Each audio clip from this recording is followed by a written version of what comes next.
at 7 p.m. And I'm going to call the June 24th, 2021 Novi Library Board meeting to order. So please join me, everyone, in reciting the Pledge of Allegiance. I pledge allegiance to the flag of the United States of America, and to the republic for which it stands, one nation, under God, indivisible, liberty and justice for all. Thank you. And now I'll ask Secretary Brian Bartlett to please call the roll. Trustee Chair Curry, please announce where you're at, city, county. Okay. So present, Oakland County, Novi, Michigan, City of Novi, Michigan.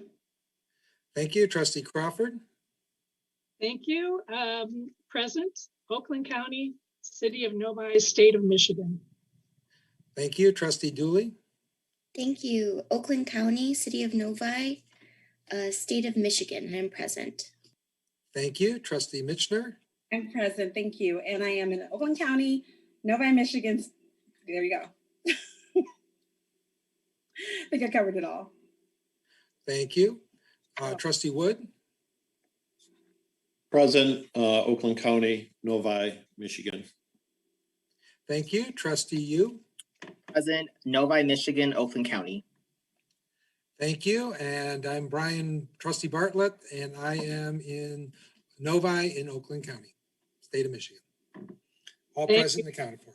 Thank you, Secretary Bartlett. And now we'll move on to the approval of the agenda. I'm looking for any additions or corrections to the agenda. I myself would like to add letter E as in Edward, to my president's report, and it is titled Juneteenth. Are there any other additions or removals? Yes, Tara? Well, I'm hoping that, I don't know if I should wait for discussion or not. I do have a potential addition, but I want to do it right. Should I wait for discussion on that, or should I just go? Well, it's up to you. Okay. Well, I'll just go ahead. So basically where I'm going is there's two important and significant events that have occurred the past week. Is this right? in addition to the agenda? Or, yeah. Okay. Yeah. Okay. Yes, fine. Absolutely. But I want you to know what I'm talking about, right? Okay. So nationally and locally, obviously Juneteenth has been a big topic, and it federally just got recognized. So the listening session was the other local event that just happened, and we heard a lot of people asking about that. So I'd like to make a motion to I'd like to add to matters for board action for number 10 to be added for Juneteenth to be made a let me see how I wrote this specifically. I would like it to be added to amend to the holidays policy in the NPL employee handbook to add Juneteenth to the list of library holidays. So that's what I would like under number 10. We have 9 already, so I just want to make that number 10. Okay, that's fine. Okay, thank you so much. Okay. Are there any other corrections or deletions to the agenda? Anyone else? Just raise your hand if you do. No? Okay, seeing none. I will entertain a motion to approve the agenda as amended. Tara? A motion to make the motion? Yes. Okay. So, yeah. So we have a motion. Is there a second? A second. Right. Kat, it's the second. So we have a motion and a second. Any discussion?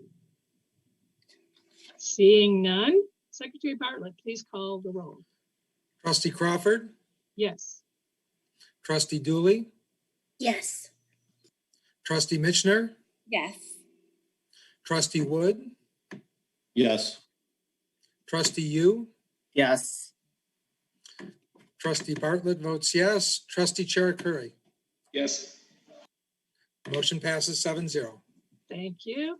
So on the consent agenda, tonight's consent agenda contains 2 routine items. So unless any member wishes to remove an item, I will entertain a motion to approve the consent agenda items 1 and 2. Anybody? Is there a motion? Kat? Motion to approve. Okay, second. Do we have a second? Tara? Okay, I'm sorry. I'm being too informal by calling you Kat and Tara. So I'm going to try to do better. Thanks. I'll try to remember to say trustee. So forgive me.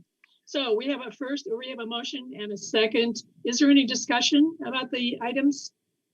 No discussion, seeing none. Secretary Bartlett, please call the roll. Trustee Dooley, Yes. Trustee Mitchner, Yes. Trustee Wood, Yes. Trustee Yu, Yes. Trustee Bartlett votes yes. Trustee Cherukuri, Yes. Trustee Crawford. Yes. Motion passes 7-0. Okay, thank you. Well, we would like to welcome Eva Sabalik. I hope I didn't say your name improperly, but she's our support services supervisor for outreach, and she's going to make a little presentation for us. So welcome, Eva. Thank you for having me. It's a pleasure to be here. As you just mentioned, my name is Eva Sabalsik. I'm one of the support services supervisors here at the library, and I am the project lead for our Lakeshore Lending Library project. So thank you for having me on to discuss this exciting new library service for Novi residents located in Lakeshore Park.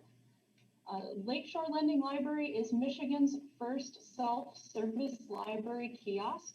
We have 3 rotating carousels that contain 235 items for Novi library card holders to browse and check out. Collections that are available in our kiosk include adult bestsellers and large print, adult and youth DVDs and Blu-rays, youth and tween fiction, adult nonfiction and biography, youth picture books, and young adult fiction. We're hoping to capture a very wide selection for everybody to choose from at that browsing collection. Guests can check out up to 5 items per Novi library card using the self-service touchscreen. There are directions on how to use the checkout and return function that are posted next to that touchscreen. We also have a how-to-use video that's been posted on our Lakeshore Lending Library webpage. Strongly recommend you check that out. Our team did a really good job putting that together.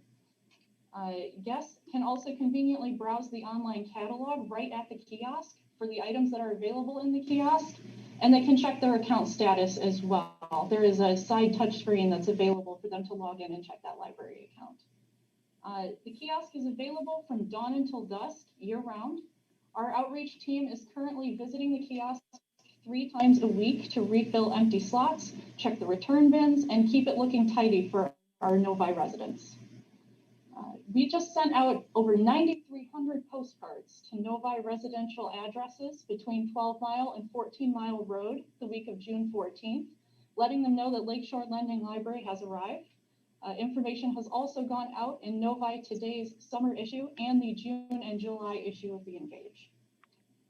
Recently, we participated in a library card sign-up campaign for children that are attending Camp Lakeshore at Lakeshore Park in partnership with City's Parks, Recreation, and Cultural Services Department. We had 15 registration forms returned to us, and I created 14 new library cards for campers using our brand new Lakeshore Lending Library themed library cards. We're going to be using these, I don't know if it's going to show up very well on the screen, for all of our library card campaigns up at the park. We tried to go with that nice blue and orange theme to match the wrap that's currently on the machine. Let's see. We are looking forward to shooting a Beyond Books video with our sponsor, Community Financial, at the kiosk later this summer. And the grand opening of Lakeshore Park is currently scheduled for Wednesday, July 7th from 6 to 8 p.m. Our whole Lending Library Project Committee team members will be in attendance to celebrate the opening of the machine officially. We are planning on having the library van on site, doing library card sign up for residents, having summer reading program information available. There'll be giveaways and grab and go crafts, and we will have a character available to take photos with the kids as well. We are currently planning on future library card sign-up events and programming at the park. Today, we heard some great information from April Stevenson, our head of information services, on future programming that's going to be happening in the park as we move through the late summer into the fall and winter. We are excited to bring this new technology and library engagement to the north end of Novi.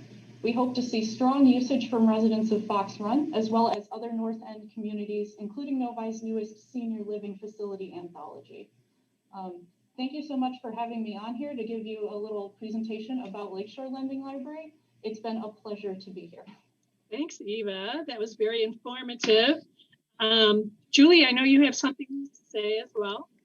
Thank you, President Crawford. I just want to echo, first of all, and tell all of you what an exceptional leader Eva has been over, honestly, the last 3 years. You know, we were getting excited about installing this last spring, and COVID obviously put us in a different direction.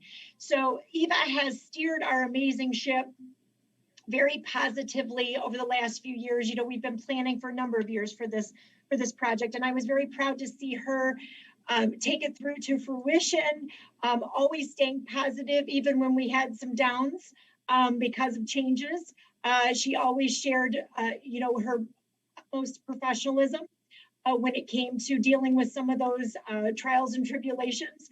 It was very exciting to see her and this project come to fruition for her and her team, which I would like to mention: Marianne Zermulin, April Stevenson, Barbara Kowski, Kristen Abbott, Eddie Lang, and Dana Bertenick, and Kristen Abbott, I think I mentioned her, for all being part of the team. But you do need a leader. You need someone to keep you on course. That was Eva. Eva, thank you so much. You really did keep all of our spirits up, positive throughout all the planning. I could see that excitement in your face every time we met and discussed what was going on. And on the week of May 18th, this project did happen, and it has been super exciting. And now there's more to come. And thanks to her leadership, we will continue to move forward and analyze and add and change and grow this wonderful new service for our North End. So thank you, Eva. Eva, I have to tell you that I actually took some of the historical commission members over to see the Lakeshore Park, the new facility over there. I took them, and we parked in front of the kiosk in hopes that we would be able to go up there and try our luck and see if we could figure out how to use it.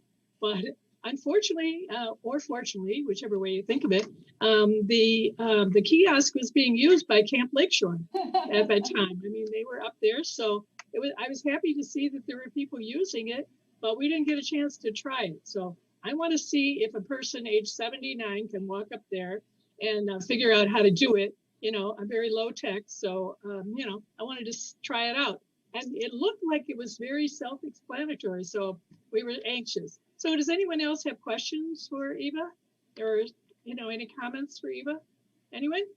I see. Okay, Trustee Yu, sorry.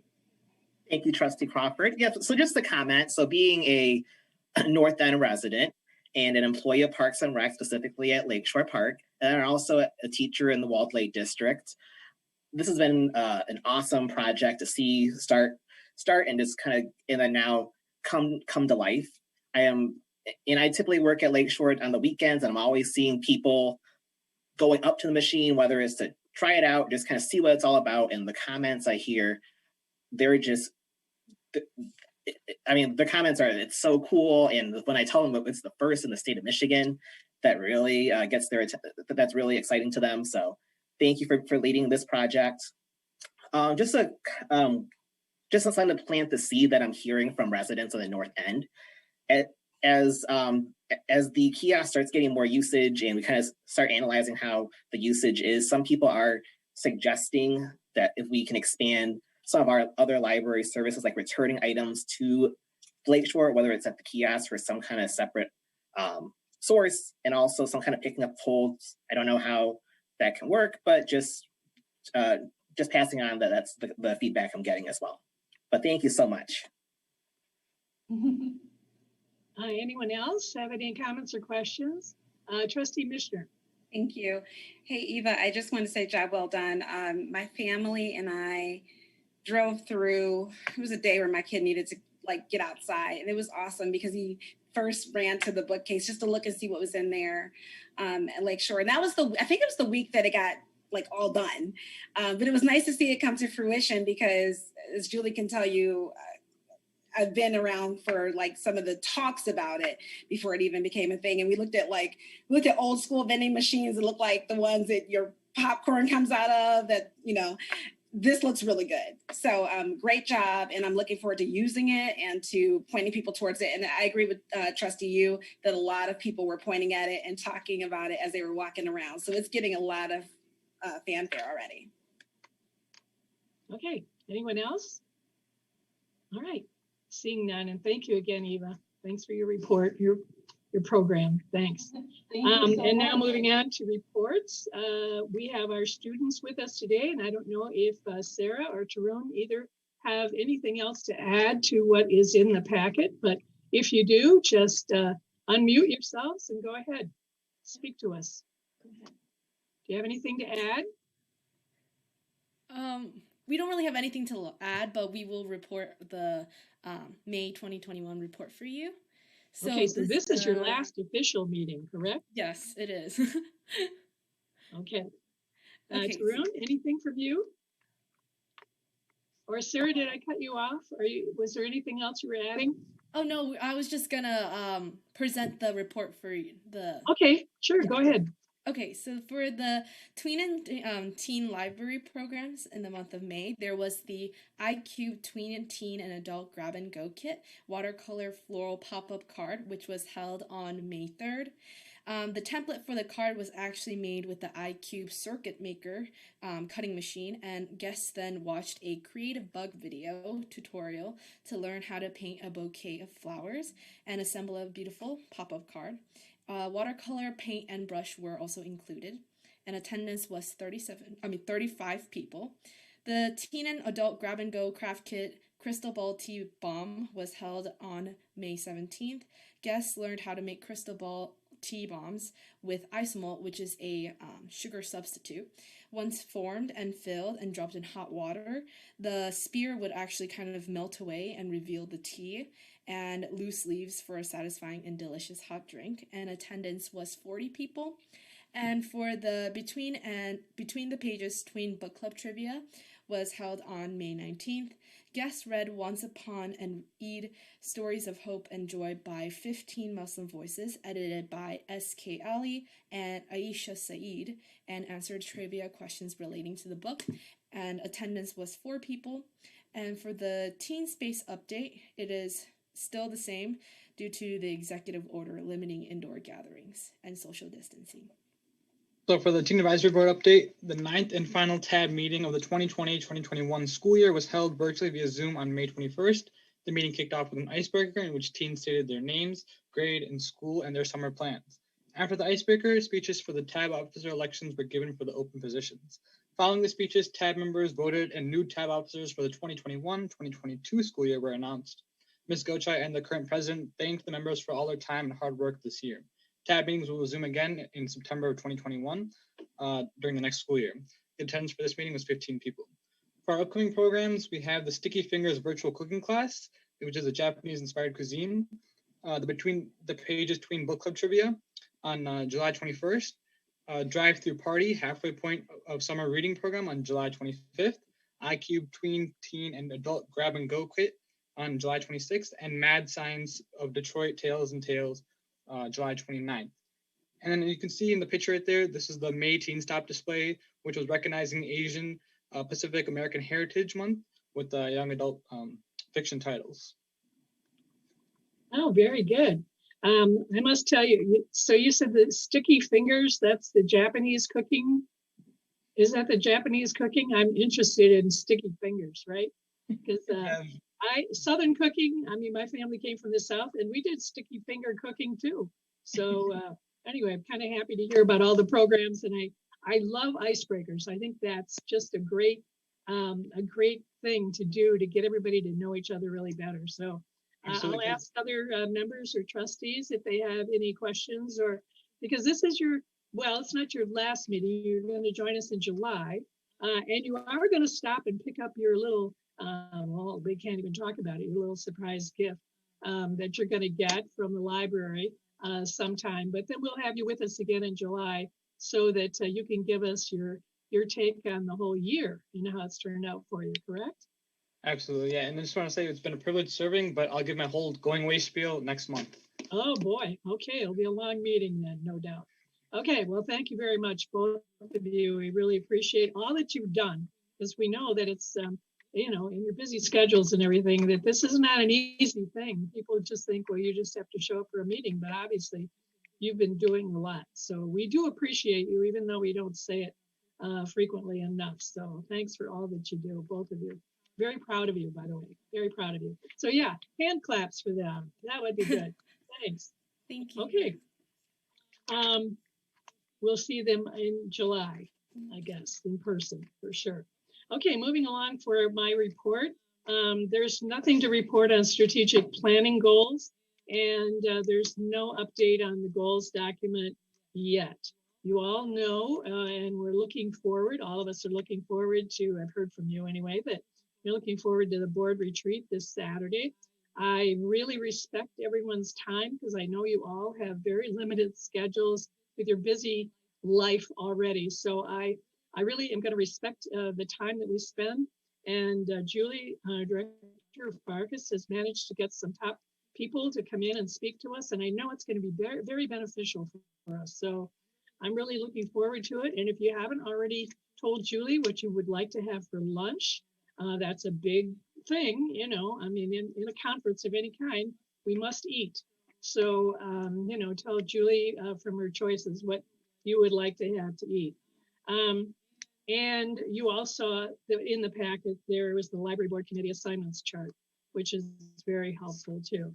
I asked that we add item E, letter E, to my report, and I'll explain to you why I wanted Juneteenth mentioned. So inasmuch as President Biden has recently declared that Juneteenth is a federal holiday, and since Juneteenth has been a topic of discussion at the library's DEI committee and the listening session, I would like for our policy and finance committees to meet and revisit whether Juneteenth could be added as a paid holiday for our library staff and bring their recommendation to the July board meeting. I know that some of you would like a decision tonight, but because you've been discussing this issue for over a year, but some members of this board did not have the benefit of that discussion and that debate.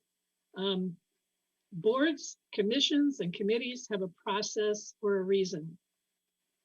We have a responsibility to over 60,000 residents of Novi and the people and organizations who support us financially. So primary responsibility of making reasoned decisions after discussion, debate, and thoughtful consideration, that's a primary responsibility of this board. So surprise motions and knee-jerk votes just create a negative atmosphere and sometimes create animosity. And that, my friends, is precisely what has created unnecessary conflicts on this board in the past. It is my hope, and many others in this community hoping also, that this board can move past the discord of the past. So this concludes my report. And I will ask Member Wood to offer up the treasurer's report this time. Thank you. Okay, excuse me. Today, the financial report for May 2021, the approved budget for Fund 268 for fiscal year 2020 through 2021 has total revenues of $3,123,886, well, against expenditures of $3,167,505 for a budget deficit of $43,619. The approved budget for Fund 269 for fiscal year 2020 through 2021 is total revenues of $46,500 against total expenditures of $51,050 for a budget deficit of $4,550. The revenue and expenditure report for Fund 269, year to date, as of May 31st, we have total revenues of $3,175,024 against total expenditures of $2,631,639. Our revenue and expenditure report for Fund 269, we have total revenues of $34,994 against expenditures of $13,215 for a net positive of $21,779. The balance sheet report, the ending fund balance for Fund 268 sits at $2,824,882. And the ending fund balance for Fund 269 is sitting at $1,728,758. And that concludes the treasurer's report. Okay, thank you very much. Are there any questions? I see Director Farkas's hand. I just wanted to make one notation based on a question that came up at our last board meeting. I do believe it was Trustee Michener that had asked about our defined contribution and the lower amount of money that was in that budget line. If you look at page 38 of my report, there is an explanation from the city that we did have 2 employees leave, and that lowered our costs in the DC line, which I hope will answer your question that you had of why we had some savings. You said in your report, so It's on page 38. I put in some information about it specifically. In the director's report? Yes. Okay. And okay. So you'll skip over that part when you give your report, and I will, just because I wanted to keep it with finance. If that makes sense. Yep. Perfect. Thank you very much for that. I appreciate it. Absolutely. Okay, anyone else have any questions for Trustee Wood? If not, thank you, Trustee Wood, for the very complete report. And moving on then for matters for library board action. First item is the cease fine free, it's almost hard to say. Right. President Crawford? Yes. Sorry to interrupt, President I Crawford. see your hand. Okay, sorry. It's actually the director's report next. I just wanted to let you know, Julia was raising her hand. Oh. I'm sorry. Item 4. Yeah, you know what? I didn't even highlight it on my agenda. I'm so sorry. Nothing personal. Don't take it personally. Easy, Julie. But thanks for bringing it up, Trustee Dooley. Yeah, I thought we were moving right along pretty quick. Okay. You are President Crawford. You're doing great. Just a couple of things, only because I like to highlight our staff, and we do have years of service. If you look on page 38, this is for July coming up. We have Keith Perfect from our facilities department, who will be celebrating 9 years. Lisa Brinkman from Support Services. She is one of our shelters, and she will be celebrating 5 years. Donna Filippiak from Support Services. She is one of our clerks, and she'll be celebrating 5 years. Tracy Pelletier from Support Services, one of our clerks, and she'll be celebrating 4 years. Barbara Cook from administration, who is our bookkeeper, my right, sometimes and left hand, and I truly appreciate her for her wonderful finance skills. She is celebrating 3 years with us. Sarah Vander, who is one of our librarians from the Information Services Department, is celebrating 3 years. And Dana Britannic from administration, our communications coordinator, she is celebrating 2 years. Just below on page 38, I just wanted to give you a little bit of information about a connection we're making with the Novi Community School District coming up in the fall. And this is an opportunity for us to be sharing in their school catalog of items, the downloadables. They will have a connection to Novi Libraries Overdrive, and the opportunity to check out even more and have a greater breadth and depth of materials by connecting us directly to the public library. So there's a little write-up there from Mary Robinson, one of our librarians from Information Services, who is making that connection for us at the school district with our librarian friend and media specialist, Bethany Bratney, who is over at the Novi High School. So we're very proud of that moving forward this fall. We'll talk about a couple of finance things, so I'll move quickly through my report and just share with you the new donation opportunity on page 42 that's coming up. We have someone that, in honor of a loved one that passed away, there is a donor plaque and recognition going up, but it has an opportunity for people's names and book titles to be added as butterflies to add an artistic look to one of the walls in the building. And so I wanted you to see that information as this is coming to fruition this weekend. I believe that is all I have in terms of my information. The rest is reports from my team, as well as information that was shared from the state of Michigan, just to keep you up to date on COVID information as well, and then our statistics. I'm happy to entertain any questions at this time. Yes, Trustee Chair Curry. Yeah, just really glad to see the cooperation between us and the high school there. That's exactly the kind of thing that I think gives us a great, especially our proximity and everything else. I think those opportunities are great. I was just curious what that last sentence about reaching them out to get credit, get library cards. Just ballpark, what percent of high school kids don't have library cards? I can't think of an easier library to get to. We keep working with them, and we're making it easier and easier for them to get the cards. In fact, Bethany now is our conduit. We work with Bethany to let us know kids that need them, and we're getting them into hand. But there's still a number as they come in that don't have them, or maybe they've let them go and they need to get a new one. So there's always an opportunity to renew. The school card is different from the public card, so they do need two. And when they go on through the school account, they're in a totally different system. They're in a totally different catalog system through the school district. They have their own.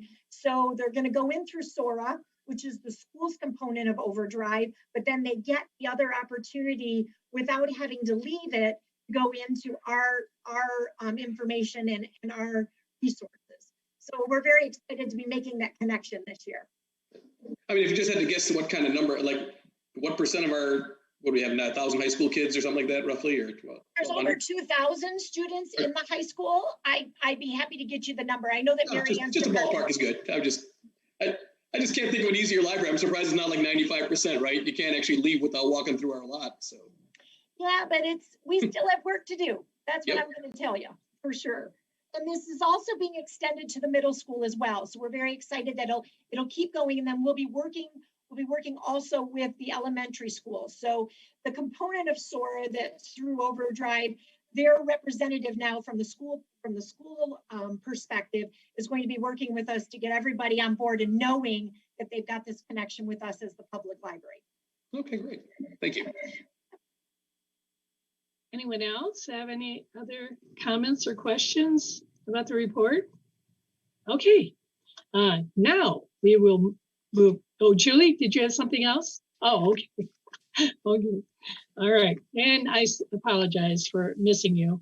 I knew it was going to be a fantastic report, so I just moved on. So matters for library board action.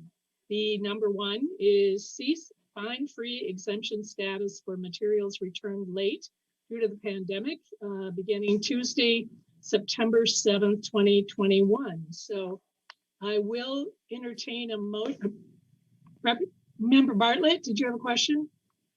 No, this was brought up in the finance committee, so I was going to offer some clarification on what we discussed. Okay, when we get to discussion, we can do that. We'll have a motion first. So I'll entertain a motion to discontinue the fine-free status beginning September 7th. Do we have a motion? Anyone going to make a motion? Okay. Also move. Okay, Member Chiracuri. Is there a second? I'll second. Member Dooley has seconded. So we have a motion as second, and now we can discuss. So Member Bartlett, you had some discussion items? Yes, we discussed this at length in the finance committee, primarily on what we wanted to do with fees that were due to the Novi library. Those are free fees for our materials that were overdue. On reviewing the past information from the library, we found that only approximately the average fees that were due for materials from the Novi library was somewhere on the order of $2 per library card. Not a tremendous amount of dollars from that standpoint. And we are also, with this consideration, we are not going to remove fees for lost or missing materials, which are a bigger number that are due. And we also have no control over things checked out by that library card for other libraries. We did ask staff to get more demographics as far as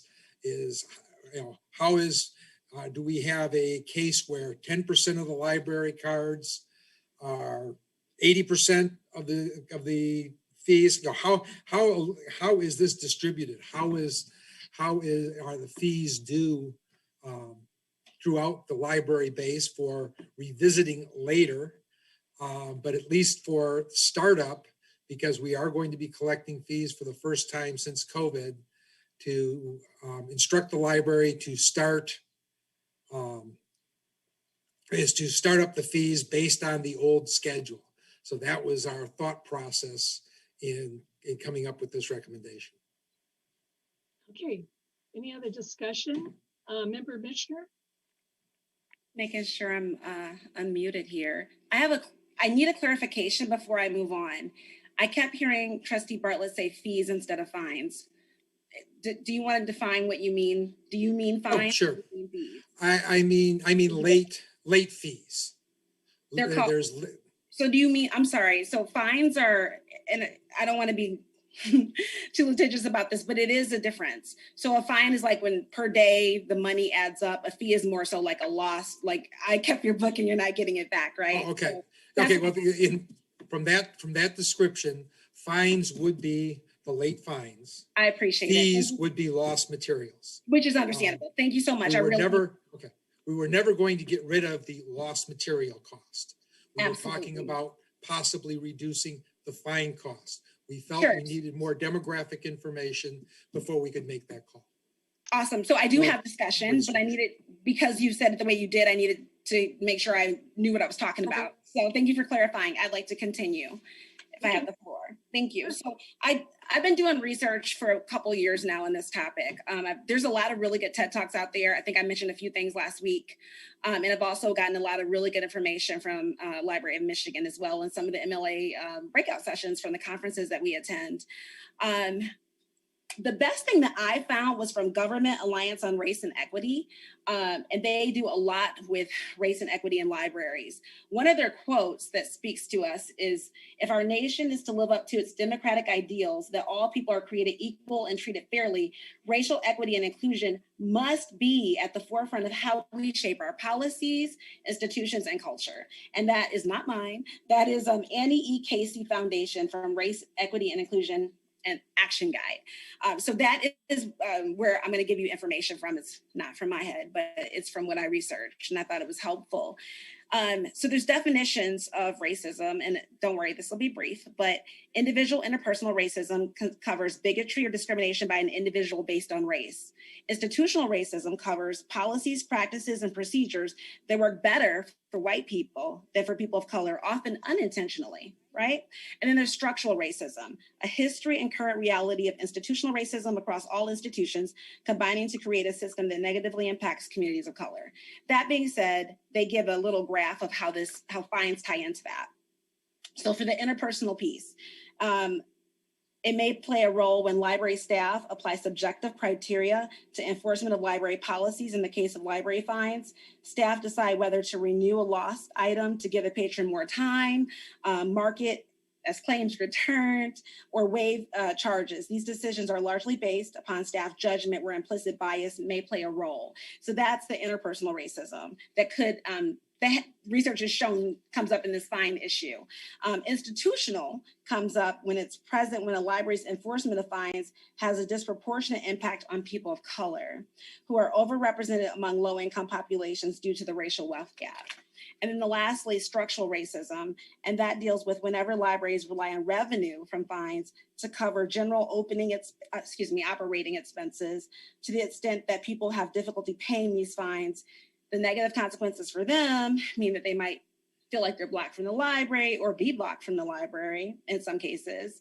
Computer use, be reported to a collections agency. I know we don't do that. I'm really glad we don't do that. Some libraries do, we don't, so that's good. But there's a sense of shame. Now you got my mental health side, but there's a sense of shame that comes with not being able to pay your fines because of these situations. So it's compounded across multiple institutions, and it basically contributes to systemic barriers. All of that being said, most library professionals ask that fine-free is the way. Now, that's not getting away from your fees. I definitely agree with Trustee Bartlett that if there was a potty training with Elmo book that my son had checked out a long time ago. Well, I checked it out for him, and then I lost it. And I got a nice little bill from the library. I was a trustee at that time, but I still had to pay it. That's understandable, right? You can't just take books and keep them, right? You got to pay them. It's not a free Barnes and Noble. Get that. It's more the issue of fines that accrue just feels very hard for somebody struggling to make groceries, right? It's like our school district has seen that there's disparities and they've given out free food to people and they don't ask all kinds of information. They just give it. They're like, come, we'll do it in the summer. We'll do it whenever. And I love that Dr. Matthews is led in that way. And I know we look to the school district for direction a lot. And I'd love it if we could be on par in that way. So that's what I'd like to share. Thanks for listening. Okay. Anyone else? Yes. Member Chair Curry. So, yeah, this is actually something that is, agreeing with Trustee Missioners. A lot of people are very passionate about this issue. There's been a lot of advocacy for it. And so I want to do a lot of research on it. And I want to thank Marianne Zamuelin, who I probably destroyed her name. But she did a good job of really digging through the data to find out what is the characteristics, demographics, who has fines. So, you know, in an ideal world, you know, we wouldn't have fines, we wouldn't have parking tickets, we wouldn't have utility bills and all those things. In reality, we have to pay the piper in some fashion. But to the extent that we're concerned about certain populations being affected, when you design a program, you want to make sure that it's cost effective and targeted. It takes into account existing measures that already do the same thing, and that it's something that you can actually administrate. And then finally, you need to look at what do you lose? So going in backwards order, that what do we lose? My opinion, for most children and for all children, a library card is actually their first independent relationship with a government entity. And I want that relationship to be one where the children learn respect and responsibility. Our fines are not onerous by and large, and there are many ways, and if we look through the data, we find that comparatively few of the blocked cards are actually children. They mostly are adults, oddly enough, in my age group. We're the worst offenders. So in terms of the ability to administrate it, as Brian had said, it would actually be very difficult to explain what this covers, because it wouldn't cover lost books. It wouldn't cover, you know, most people think because of the TLN network that we have a much bigger collection than we actually have. And it would not cover the vast majority of the books that are in the TLN network. And so it'd be a very difficult thing to administrate and explain. And, you know, so, and as we said, with the average fine being $2.54, what is clear is going fine free, the vast majority of this expenditure would accrue to the middle class. You know, it's a very expensive form of virtue signaling. So let's talk about what we do for the people who do get caught out. So one thing we do is children do have library cards, and they get blocked. I believe the number is $15 when the fines accrue to $15. If they bring it down below $15, it's no longer blocked. Also, we have a program, at least we had one last summer, I think it's going to be there, but where children can read for an hour, was it, to knock off $1? Or it's being discussed, I think, right? That was an idea, but we did have where you could drop off food and have fines removed. Yes, it was working with Gleaners and TLN. So again, which is great. And I think, you know, any of these programs that let kids sort of earn back their privileges. And most importantly, we don't block parents' cards if a kid's card gets blocked. So the child might lose their self-checkout privileges, but their parents' card will still work and they'll still have access. Beyond that, to the people who get severely, and, you know, I'm sure there's always somebody who does get impacted by this, we do have a couple different measures. One, in our case, renewal is not at the discretion of the library staff. We auto-renew books and send out a notification that a book has been auto-renewed. So that's an excellent way of avoiding fines. I take advantage of that all the time. There is also a method by which, if there's special cases or special things, that they can appeal to the management of the library, and this does happen from time to time.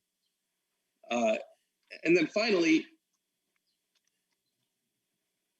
in the case where somebody's library card does get suspended and the card end of life, my understanding is those do not carry forward, and after 2 years, records are flushed, so there's an effective rolling amnesty. Am I saying that right, Julie, 2 years? So I believe in very many, we're addressing this issue and attacking in many ways that's much more targeted, much more financially effective. And so I don't feel that, I think fine-free is not something that's advisable for our community. Thank you. Okay. Anyone else? Yes. Member Dooley. Thank you, through the chair. Julie, I had a question through the chair. I was wondering, during this year of COVID, when we went fine-free, was there a significant impact that you noticed with regards to diminishing any services or value to our community while we weren't collecting those fines? Can you be more specific? Yeah, sure. So if the concern is, the fines at this, stage are considered another revenue stream for the library. So it's like in addition to our general fund 268 to add more revenue for us to be able to do business. So I guess my question is, we haven't been able to really take in those fines this past year due to COVID. And I know it was an exceptional circumstance because of COVID, but it's my understanding that outside of what we were restricted in terms of allowing people in the building and things like that, the value to the community in terms of access to books, access to programming, all of those other things weren't detracted from or diminished in any way. They were not. In fact, we tried to enhance and add more, knowing that we were trying to connect with our community better for some of the ways that they were restricted. Go ahead. Thank you for answering that. Yeah, because I was thinking, if we're worried about us taking in fines and it detracting from our ability to do business as a library, I believe, even though it is an exceptional year, that we do have that proof now that we were able to conduct business despite the circumstances of COVID. And we actually added more value by increasing podcasts and other things like that, which we didn't really have as much before. So because of that, I don't think we have to rely on the fines anymore. I do agree with Trustee Shirkuri and Trustee Bartlett with regards to the actual, fees that incur if someone loses a book. Obviously, we don't want that to happen. And Trustee Mishner also agreed with that as well. But because we have that proof now that we're able to operate just fine in incredibly extraordinary circumstances without taking those fines as revenue, I don't think that we need to start it back up again. And I would rather us stay fine free in terms of that path. That's my logic. And thank you, President Crawford, for giving me the floor. Okay. Member Yu. Thank you, Trustee Crawford. I just want to make a couple comments just on my mindset on this. So I 100% agree with what Trustee Julie just said in her comments. When this was brought up originally at budget time a couple years back, one of the things why I voted no was because I wanted to see this in action. And one of the, intentional benefits of COVID, I guess, was that we were able to implement as a good faith effort to not charge fines, making sure I got that correct, fines for late books, which I have appreciated because I'm usually one that has their library card blocked because I accrue my big fines, which if this is approved, I will make a donation instead. But I have seen this like on a smaller scale, like at our school media center this year, because normally we get the middle school, we also charge fines for our materials if they're late, if they're not turned in. So, and seeing how that when we're blocking our guests from accessing their materials just because they have some late fines, which ultimately we got the book back, which is all that really matters here. It's just seeing that a lot of students or a lot of guests, I'll just expand for students, are struggling to get their fines paid off. So if the bigger goal is that we're trying to get our materials back. So if we get that back, I don't see a reason for charging late fines for our materials. Thank you. Okay, I guess I have a question, I guess, for Director Farkas. If a person has extenuating circumstances, say they're hospitalized or there was a death in the family or something, and someone comes to you or they come to another staff member, is there some process that takes place? Maybe I don't know about it. I mean, if they just, it's not like they normally would have a late book or something, but I'm just wondering about extenuating circumstances. So the staff tries very hard to be equitable and share the same information with, what the fines are, what they owe. and start that way. However, we have been sensitive to those kinds of issues in the past, and we have allowed for exceptions. Yes. Okay. Well, I mean, I used to work for a community action agency, and everyone was poverty level, and people were learning to be responsible. You know, they were learning a lot about responsibility because that's the way community action works. I think, you know, I always was motivated when I found out my book was due, and our children were too. You know, it was sort of like, oh my gosh, I totally forgot about it. It's easy in this busy world for things to slip your mind, and I totally forgot about it. And there were times too where we, as a young family, we didn't have a lot of money, but I felt responsible for the material that I had taken out, which really didn't belong to me. That material didn't belong to me. And everything in our library is really furnished by taxpayers, or it's furnished by through funding with some agency or something like that. And I feel a certain amount of responsibility to our property, to the library property. So and that's just my take on it. I wanted to make sure that if someone had extenuating circumstances, that they would be able to, you know, in my thought, I mean, I'm going to be honest with you, my thinking about transportation, when I heard that as an issue, it made me wonder, well, how did they get the book to begin with? How did the person get the book to take it out? They must have had transportation to get the book, and then couldn't, you know, is there some reason they couldn't get transportation to bring the book back? So that's just my honest thoughts about it, and I'm just going to share those with the board. And if there's anyone else that has some discussion, okay, Director Julie, yeah. Marcus? Just like to give a little bit of information just from my perspective, if you don't mind. Sure. You know, knowing that we're having this discussion, I have always been in favor. And a number of years back when I first brought this to this board about considering fine-free. And it's for reasons of goodwill and barrier-free, which we've been, you know, talking about as a board for the last couple of years, and it's part of our strategic planning, you know, to consider ourselves as what are things that could be more barrier-free to the usage of our library. So those are things I just want you to have on your mind with this decision. I do believe it's a positive marketing, you know, message to our community to say that, you know, we are taking away these fines. One thing that I just want to share of my concern, and it is a financial concern, is that, Trustee Julie, I'll add a little more to your question, is that we've been in this COVID year, unfortunately, last year, where we went to fine-free. So we saw that revenue not come in. We also saw, though, not expending everything either, like we would normally do in a normal year.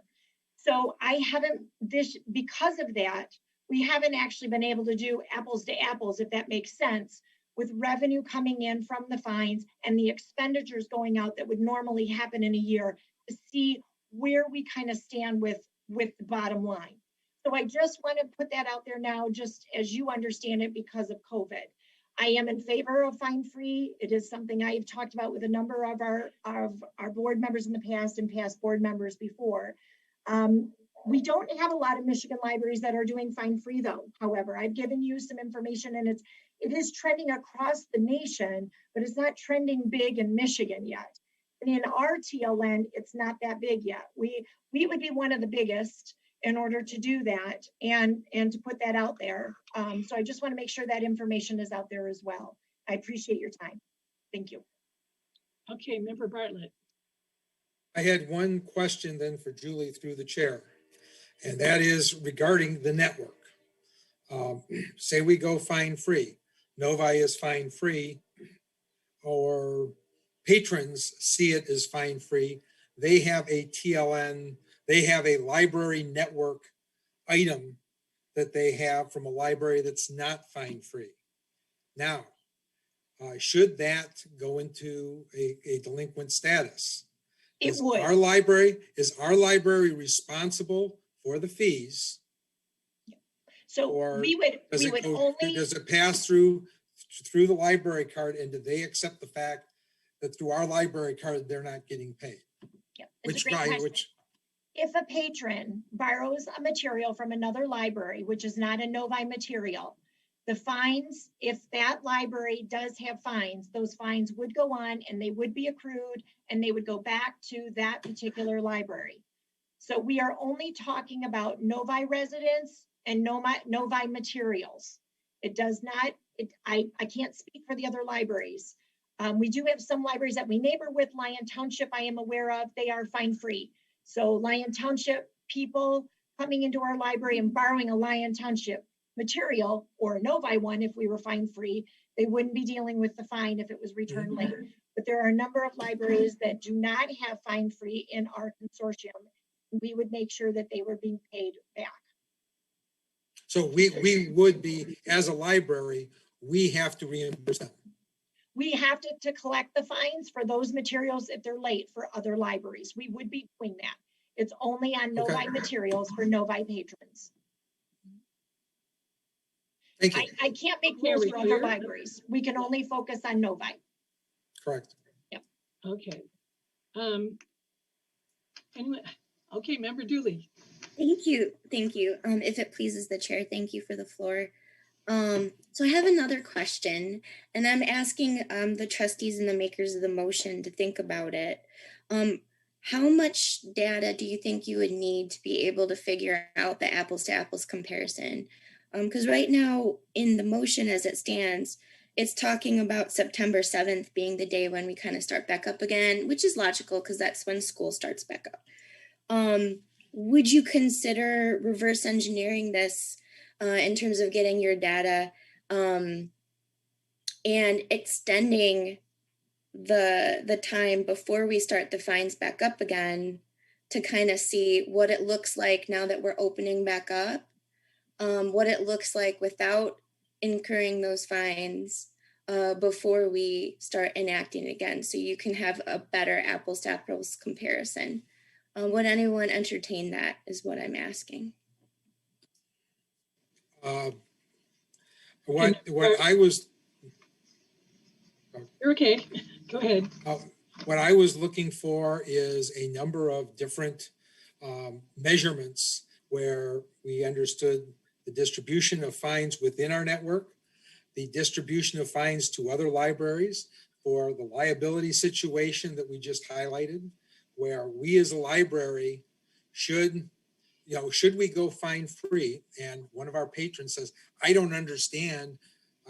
I took out a book, I don't have to pay a fine. And we have to delineate, this came from library X, this came from library Y. And if the patron is confused and we say, okay, fine, there's no fine, we are liable. I have no idea what that number is. And the library really has no idea where that number is. And because all the various libraries are in various stages of fine free for the last year, once everybody rolls back up, we really don't have an idea what that number is. I wasn't around at that time, or before we went to fine free to come up with a number. So to say it's good, bad, or indifferent, I have no idea. What I was trying to get across is we asked for more information. What I would prefer is to see what all the libraries are doing, roll back up in September and set a target for, say we set a target for a decision to go fine free, say November, when we have an idea of what it looks like and we have some actual numbers. That would be my preference if I was going to, if we were going to do that. But it is not something we are tabling as a finance committee that we decided to table forever. But we determined that we really had no numbers and no ideas. I mean, the worst case scenario, we find out that we have a liability to other libraries and we're running a deficit, in my opinion. Thank you. Okay. Member Mitchell. You're muted. You're muted. So you missed out on a whole bunch of sorries. Thank you for that. So I wanted to respond to Trustee Dooley's you threw the ball to the trustees to ask that question. It was a good one. I really appreciate it. I appreciate Director Farkas mentioning we don't have, like, COVID's not the best comparison because of the circumstances. So here's what I'm thinking, taking into consideration everything everyone said. Few things. So one, I really want to make sure we understand that the humanity piece is also a measurement, and it doesn't look like dollars and cents all the time, but it does look like humans. So, President Crawford, you mentioned, like, how could someone have transportation to get there and not back? My family got a Buick when I was a kid. It was brand new. We got everywhere until it wasn't brand new again. So we might get somewhere and then we might not get back. And sometimes we had those fines. That's life for some people. And it's not always relatable to everybody. My concern based on my report that I shared, my research that I shared, is what the question, though, President Crawford, that you asked Director Farkas in regards to exceptions, like if someone's sick. So you can relate. I love that because it shows that we're passionate about different things, and that's okay. It's okay to be passionate about different things. You're passionate about sick people. So you thought, what can you do for them if they're sick? Can you make an extenuating circumstance for them? I hear that. I'm passionate about people that don't have the transportation because our little Buick wasn't new for a long time, and it didn't always work right. There's stories I can tell you later about that. So that's my experience thinking about those people who could get there but not get back, right? So that's why the research says it's this little discrimination bias that your people can have. That's actually in the research that I read. And we might think, oh, well, we're doing something good for a sick person. But then that transportation person, we're like, well, why couldn't you get there? Which is a shaming point I want to mention. It may not feel like that, but it's a shaming point, and that is a problem. That's the whole thing with this. It played out here in this meeting, and I think very innocently, please understand, but it did play out. So keep that in mind as you think about it. But from a trial standpoint, what Trustee Dooley was saying, as well as Trustee Bartlett, I thought that was good food for thought. Here's what I'll throw out. Do we think that maybe for the rest of the year, we could even mark it like trial starting July to January, 6 months? We can see how it goes. We can study it.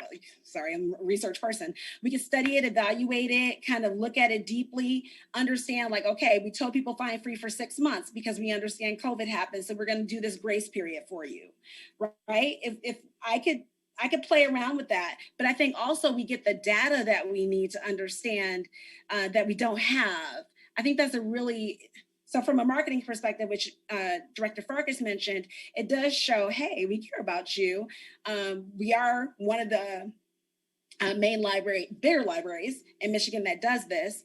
I don't think it's been done before, but it's a great COVID incentive because, everybody's at different stages right now with their finances.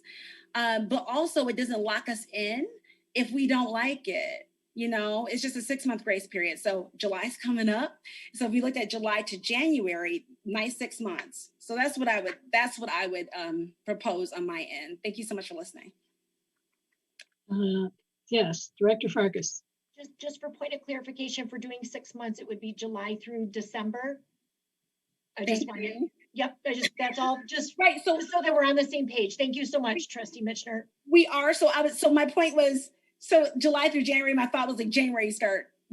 That's where you make the decision. Do you see what I'm saying? Yep, I do. It starts in July, and it's kind of a marketing thing. Yep. So July or January is when you actually say what the decision is. Because it goes to December. Do you see what I'm saying? You'd be working on it probably in November to get that decision brought for January and to move forward. So, yep. And I want to make sure that all the board members understand that whatever decisions made, we are going to need about 2 months and we can do that now with, if it goes that way with giving this grace period more time, it's marketing it to get out the best information. What you're going to need to do then is give a couple months. So probably, November-ish, late October, November. So that's why this is going to have to stay on as a topic of discussion, I do believe, for all of you, because then you'll want to start letting people know if you go to fines again, let's say, you want to give a lot of time to your community to prepare for the fine occurring again, maybe in January. I just want to make sure that there's a good explanation and time for people to understand if it's not going to stay. that, do you know what I mean? There's good opportunity for them to get that and not be caught off guard. I don't want to do that to our community either. And trust me, I prefer to be fine free, but I'm trying to play ball here and like work with people.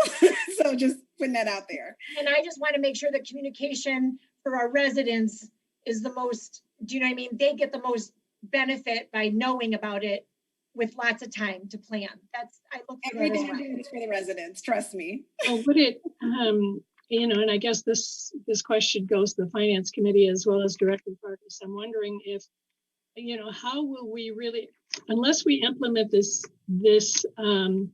motion now, how will we really be able to understand where we are financially if we don't start the fines back up and if we have some time to sort of evaluate?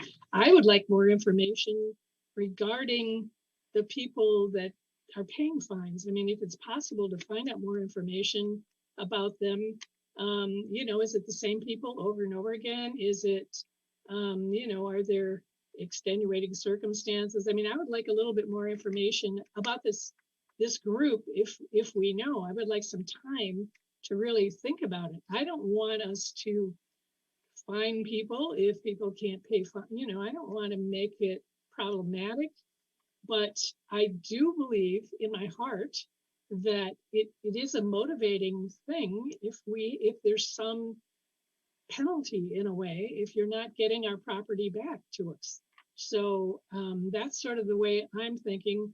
And I'm thinking that, you know, maybe in the meantime, you know, if we implement the motion as it stands, then revisit it at another point in time after we've given it a little bit of time to sort of find out, you know, how much money is involved and all of these other data points that Member Bartlett mentioned. Then that would give us more time, and then we can revisit it and come back to it again in the future. So I don't know, that's my take on it. Does anybody else have any other discussion about this item? Because we do have a motion on the floor. Any other discussion? Okay. Seeing none, we have a motion and we have a second, and we have discussed. So Member Bartlett, would you please call the roll? One other question for Director Farkas through the chair, and that is what I'm hearing from you is that you can implement. Now, which can your staff implement, because this is going to have to be implemented in September, correct? The way the motion's written right now, I'm understanding that you would cease fine-free exemption status for materials returned late due to the pandemic beginning Tuesday, September 7th. So this gives us time in July and in August to let our community know that after beginning the 7th of September, fines will begin to accrue on a patron's card for late fees if they return material late. Okay, what I guess I'm asking is which is easier for your staff, or maybe both are equally is doable for your staff, is staying fine free in September or implementing fines in September? What can you do? You know, what is the easiest way for your staff? If you can remain fine free and we have a 6-month trial period, you know, and that achieves your goal. I would prefer to stay fine free, keep going with what we're doing. You know, I would take the quarantining off, and because we don't need to be doing that anymore, but we'd stay fine free through December. I can see some language of, you know, we understand our residents may be experiencing hardships from COVID. And at this time, we're going to continue to stay fine free through December. So we are communicating that right off the bat and giving them a heads up to what's coming for the fall and that we want to work with you. And then, like I said, I want to make sure our board, come October, you're ready then to stay the course or make that decision to go back to putting fines on come January 1, and we move forward in the direction you choose to do. But it would be easier to stay fine free right now and take off the quarantine and slowly move back into a process as we're still dealing with COVID. Seeing that the director has said that this is easiest, I have to reach out to Member Chair Curry. Would you be amenable to modifying the motion to stay fine-free for a trial period. Trial period, I would end it, make the decision in the January meeting. I don't think we want to make this decision right before Christmas. I would be saying, we make the decision at the end of in January meeting from the financial committee's perspective, and then, move forward and all, primarily to see what the finances look like within the way the thing operates. Would you be amenable to that modification to the motion? Yeah, I mean, my biggest concern would be, we have a budget cycle coming up that comes between then, and I'm new to this, so you'll have to explain when that money would have to be factored into the budget. Kind of referring back to something Trustee Dooley had said earlier, how did it affect our finances going fine-free? As Dr. Farkas said, there were some offsetting costs we didn't have, right? And just to put them in perspective, there's always an opportunity cost. And some of those opportunity costs also affect, some of the more disadvantaged people. So, for example, I believe we didn't hire nearly as many young part-timers to assist this year because of COVID. And I see that in the big full staff, but we are working. So the big reduction in our temporary salaries. So if fines go away permanently, you're basically putting $60,000, the majority of it, into the middle class's pockets again, and we're losing all sorts of first opportunity jobs. The other thing is fines are, from my review of the budget, about equal to one third of the books we buy each year. So money has to come from somewhere. Something has to be fungible. So I guess to answer your question, Trustee Bartlett, in terms of our next budget cycle, Director Farkas, when would we factor in expected or not expected revenues and have to account for what we're not receiving? So I mean, on a monthly basis, how revenues are coming in and how expenditures are going out. So you see that on a monthly basis. You'll have a 6-month snapshot at the end of December as to what's going on with the budget. And we do our budget discussions and our budget sessions in January in order to approve our budget at the end of January. So we will have those 2 budget sessions as board members in January. Does that answer your question? Yes. Okay. So the budget cycle is not coming up during the proposed extension. It's not. And so then I can see the point of Trustee Mitchner, maybe it does need to go a little longer, because the truth is I want to make sure to the community, I can't, when you make a decision, I can't the next day, if it's charging fines, I can't turn around and do that. That's not fair to the community to not get any notice that this is going to happen to them, unless you put out in advance that it's going to happen as of this. Do you know what I'm saying? I want to be careful with your messaging to make sure it's understood by all. Because you raise great questions, Trustee Bartlett, when you ask about, that confusion of other libraries and not charging fines. And we want to make sure that they are educated, the community themselves, about what we're doing for them or what might change for them as well. And if I could, so to finally respond to you, Trustee Bartlett, fundamentally, I don't believe this is the best expenditure of $60,000 for the people who are being affected by it. I believe most of that $65,000 or $60,000 of lost revenue would go back to middle-class people based on our fine history, based on the data I've been able to pull, and comparatively little of that would benefit those disadvantaged people. So I'm very concerned about the people who get locked out, the people who have challenges. As I said previously, we have a number of different programs in place to help them. We have ways for children, again, children don't lose their access. Parents don't lose their access because of a children's malfeasance. We have ability to petition the director and the other managers for extenuating circumstances. We have auto renewal and all those things. I just think, fines have been there for 100 and some years, and they add value. And, if we lose revenue, it's going to come from something. And it's trite to say that everything will be fine. No, there's opportunity costs. So I really do favor us returning back to our traditional operations. Okay, so you do not want to change, or do not want to change the dates on the motion, the original motion? So if the motion, are you willing to change the date or? Yeah, good question. So if the question is simply changing the date when we would go active, I'm open to that. If the answer is we'll stay fine free indefinitely until we change again, my vote is that we end fine free. So it's not, if it's self-curing, I guess. Okay.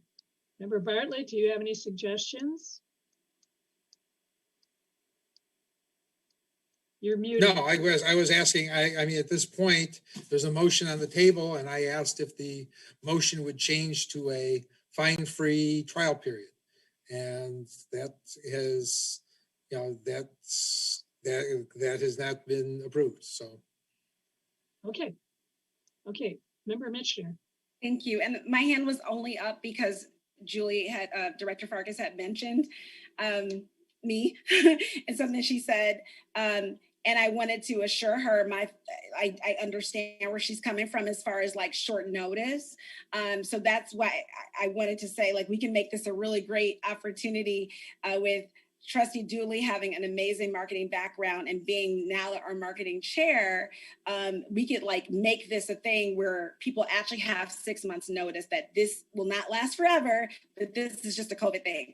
So like, we don't have to wait to propose it. I just wanted to share that with you, Julie, because you had mentioned I agree. Thank you. I just want to make sure for the public, we have time to make sure they know what the message is. I think that's fair, especially if people are trying to figure out their money, which a lot of people are having. Some people who were middle class are not anymore, unfortunately. And unfortunately, I know that firsthand from the people that come to me for services. So thank you. Okay, Member Chair Curry. So I would say this, just to clarify, since it looks like we amended the budget already to incorporate fine free. If the proposal from Trustee Bartlett is simply to finish off the budget year fine free, which I think affects that same thing end of the year, basically, I'm open to that idea. Okay. So you're recommending a fine free for the year of 21-22? I'd like to clarify what's being recommended. If that's what's being recommended as a compromise, if we can work together, get that across, that's fine. I'm sorry, not 21-22. Sorry, our current fiscal year is called what? We're currently in 2021. We're finishing it up right now, the end of June. We start July, our new fiscal. So it's 21-22. And Then I take it back. I prefer we end at the date as proposed. Okay, so we're back to stage one. I think we're back to the original motion, which reads, unless there's any more discussion, I don't see any more discussion on this. Cease fine-free exception status for materials returned late due to pandemic beginning Tuesday, September 7th, 2021. That's the motion that's on the floor, and there is a second. So, Member Bartlett, please call the roll. Trustee Mitchner? No. Trustee Wood? Yes. Trustee Yu? No. Trustee Bartlett is yes. Trustee Cherukuri? Yes. Trustee Crawford? No. Trustee Dooley? No. Motion fails 4-3. Okay. Now, we can entertain another motion, a new motion. If anybody would like to make it. I'd like to make an motion. Okay, Member Schner. Thank you so much. And thank you for the floor. I'd like to entertain a motion to allow fine free as a courtesy and a trial for 6 months, starting from July into January, making sure that we track data, but also giving enough notice to both our staff and our community so that they can prepare financially and mentally for circumstances. I think it'll also instill some of that responsibility thinking that someone else had mentioned. So that is my motion for 6 months, a 6-month opportunity. That's kind of a long motion. Let me revise it. The first part of it. Yeah. Sorry. The first part of it, if we can end it at the trial, that would be good. That's fine. Okay. That's fine. I put some discussion in there. Yeah. I'm sorry. Okay. So is there a second to the motion?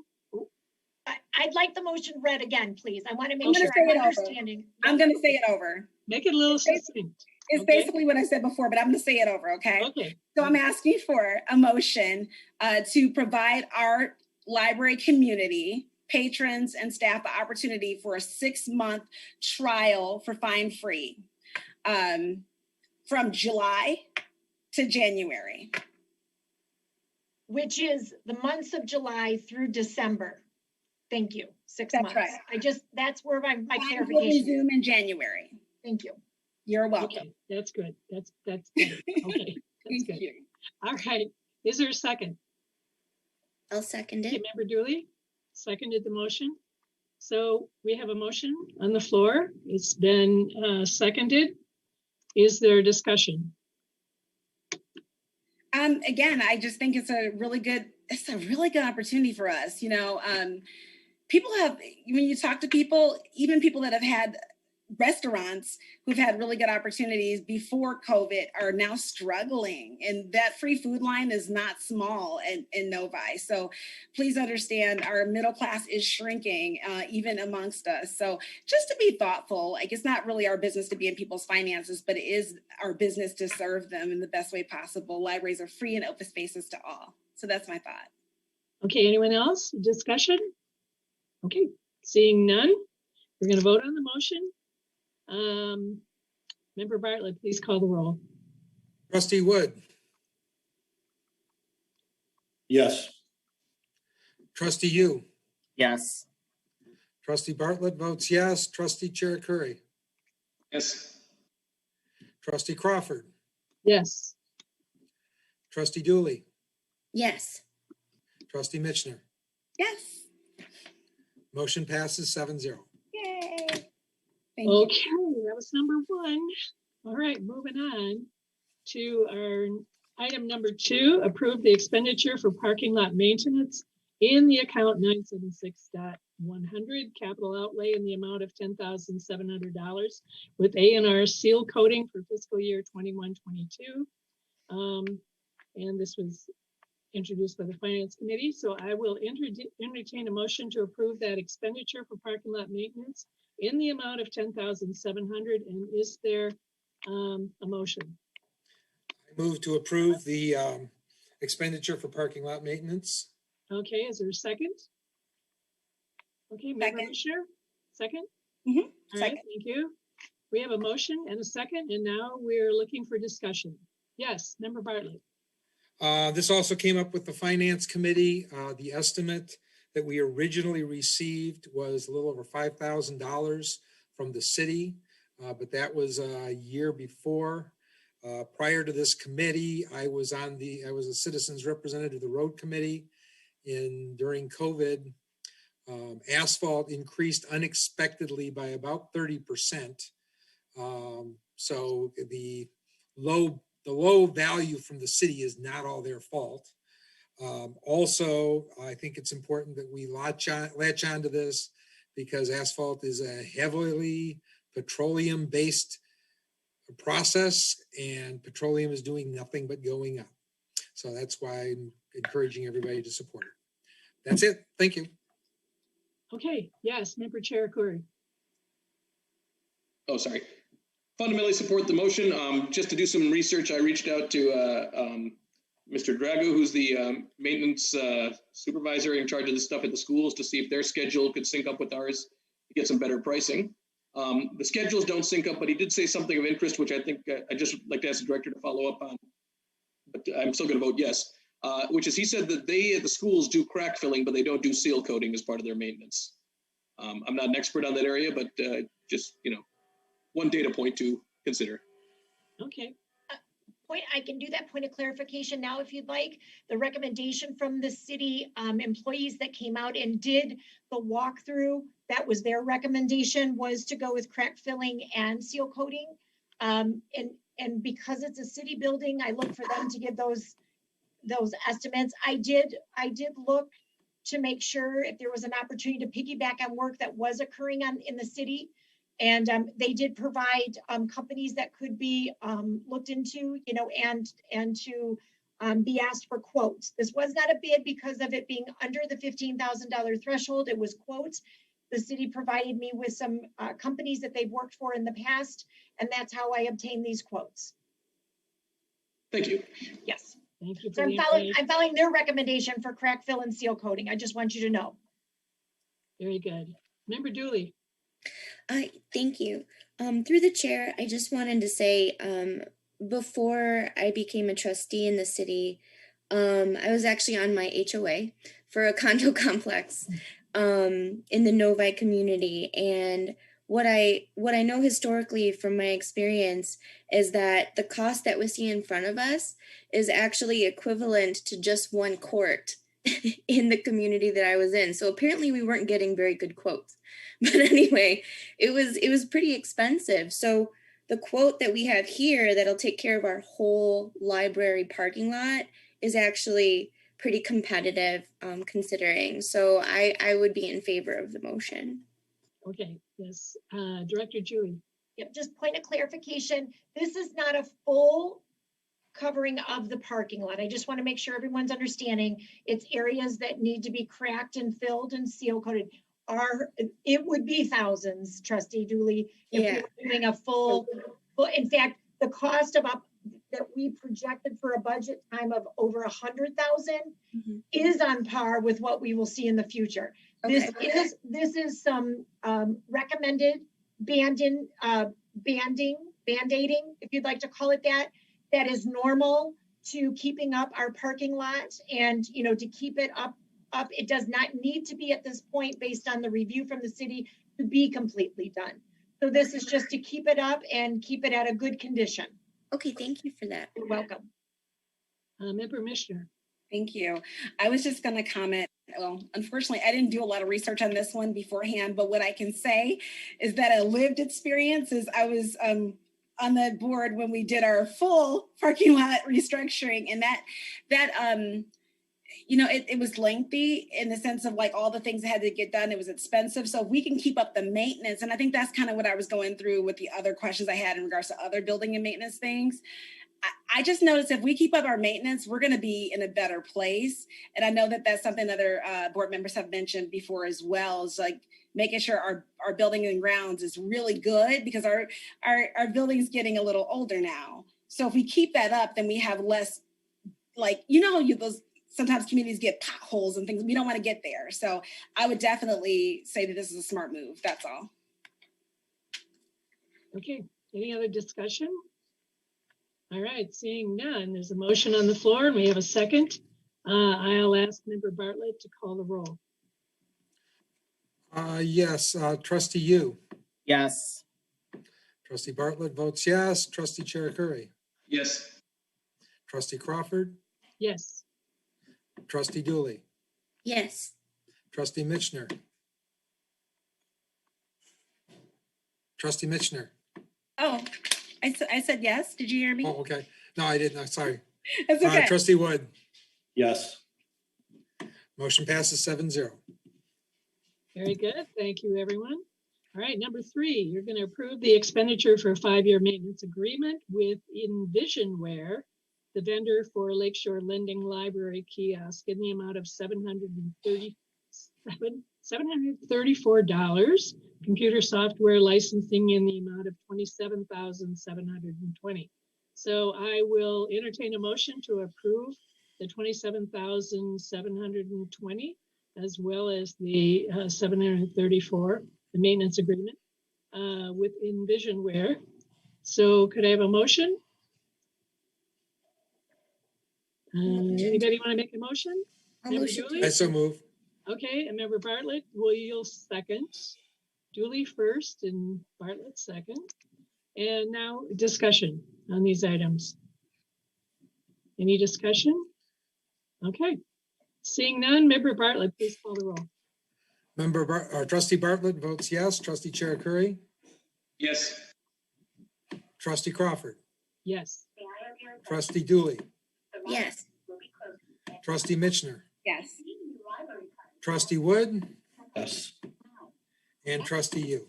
Yes. Motion passes 7-0. Okay, very good. Thank you, everyone. Item number 4 is to create an email address that includes all library board members as recipients and can be sent as one email, make available on the library's website for public use, the DEI committee. So I'll entertain a motion to create this email address that includes all library board members as recipients. And I'll ask for a motion. So move. Member Chair Curry. I'll And second. all right, the second, Member Yu. Discussion. Anybody have anything to say? I'll call in Trustee Dooley first. Thank you. Through the chair, just for clarification, is this to include the whole board on the DEI committee email, or is this a whole new email that just is directly to the board? Director Farkas, maybe you can clarify. Sure. For clarification, I understood that this was going to be an email, and I don't know what it's called yet, but just as an example, maybe it says Novi Public Library Board of Trustees. I know that's long. It's really long. But it would have, just as an example, it would have all 7 of you. You send the one email, it goes to all 7 board members. Okay.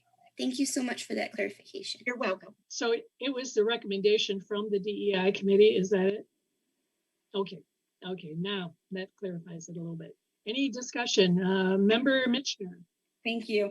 I appreciate Trustee Dooley's first question because I wanted to make sure I understood that to be true. So that's fine. The other point of clarification I'd like to make is we're not getting rid of our DEI email though, right? I understood that it was just adding a new one, that nothing was taken away. Thank you so much. That's all I needed. Thank you. No discussion. That's all I needed. Thank you. Okay. Anybody else? Okay. Member Bartlett, please call the roll. Trustee Chair Curry. Yes. Trustee Crawford. Yes. Trustee Dooley. Yes. Trustee Mitchner. Yes. Trustee Wood. Yes. Trustee Yu. Yes. Trustee Bartlett votes yes. Motion passes 7-0. Okay, thank you very much. Number 5, approve additional library closings for the calendar year 2022. Wow, I hate to say that number already, 2022. So I will entertain a motion to approve the library closings for that calendar year 2022. Is there a motion to approve? Motion to approve the library closings for 2022. Thank you. Is there a second? I'll second it. Thank you. Member Dooley, second the motion. All right, discussion. Anyone have anything to say? No. Member Commissioner. I do. Thank you so much. I appreciate it. I just wanted, this is just really small. There's just a little typo, I think. A small point is correct to propose library closings to show Saturday, December 24 as Christmas Eve Day instead of Christmas Day. And Sunday, December 25 is Christmas Day instead of closed. That was it. Okay, Member Dooley. I just need a clarification from the director through the chair. Okay. For Friday, October 21st, we're marking it as the Friends annual event, but it's my understanding that they're not going to hold that in person. Is that correct? In 2022, they are planning on it. We're 1 year ahead, Oh, Trustee Dooley. I know this is always, yes, 2022. they are not holding their 2021 event. okay. Yes, I know. We're a whole, I don't like pushing us so far. And the purpose of this calendar, which comes to you every year, is so that we can provide information to the city of Novi in order for them to put dates on the resident calendar that goes out to the community. This is the purpose of this calendar. So I'll put a couple of points of clarification for all of you that I highlighted. Friday, October 21st in 2022, the Friends are planning to have an event for their gala. That is the date they think they're going to have it. So if it can go on the calendar as the library closing at 5 o'clock, we like to let people know that in advance. You are correct, Julie. Sunday, December 25th needs to say not closed, but Christmas Day in parentheses. Saturday, December 24th does need to say Christmas Eve Day in parentheses. You are correct. Thank you. I believe I've made note of that for the corrections on that. And then also in planning myself, far in advance, which is 2022. I'm making note of a library board meeting change at the bottom, which is February 24th as our normal date. And I'd like to move it to February 17th due to a conflict that I have already. And then I'll make sure that those dates can be set with Parks and Rec, and we can move our meetings as needed and what we need to do there. Typically our November and December dates are held the third Wednesday. I'm going to try and do that. No, I'm going to try to keep it to Thursday. I don't know until I talk to Parks and Rec. So it is my hope that we're not having it the 24th, but I'll figure out what that date is prior to the calendar. I'm hoping for it to be the 17th. Any other discussion relating to this? Okay, seeing none, I'll entertain a motion to approve the library closings for calendar year 22. And we have a second. So with the corrections, all I would just add is with the corrections. So Secretary Bartlett, please call the roll. Trustee Crawford? Yes. Trustee Dooley? Yes. Trustee Mitchner? Yes. Trustee Wood? Yes. Trustee Yu? Yes. Trustee Bartlett votes yes. Trustee Chair Curry? Yes. Motion passes 7-0. Okay. Now number 6, I guess because we aren't really, let's see, only approve this policy if the board is not changing late fees and materials.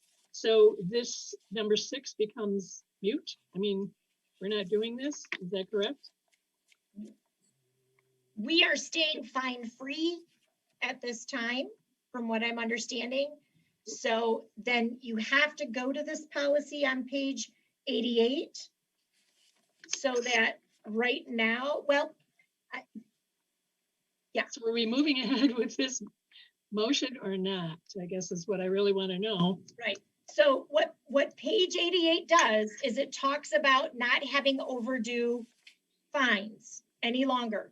Only approve if late fees are not charged. So we are staying fine free. We're not charging late fees. Okay, like then we're not policy. Okay, then I presume we're doing nothing with number 6, correct?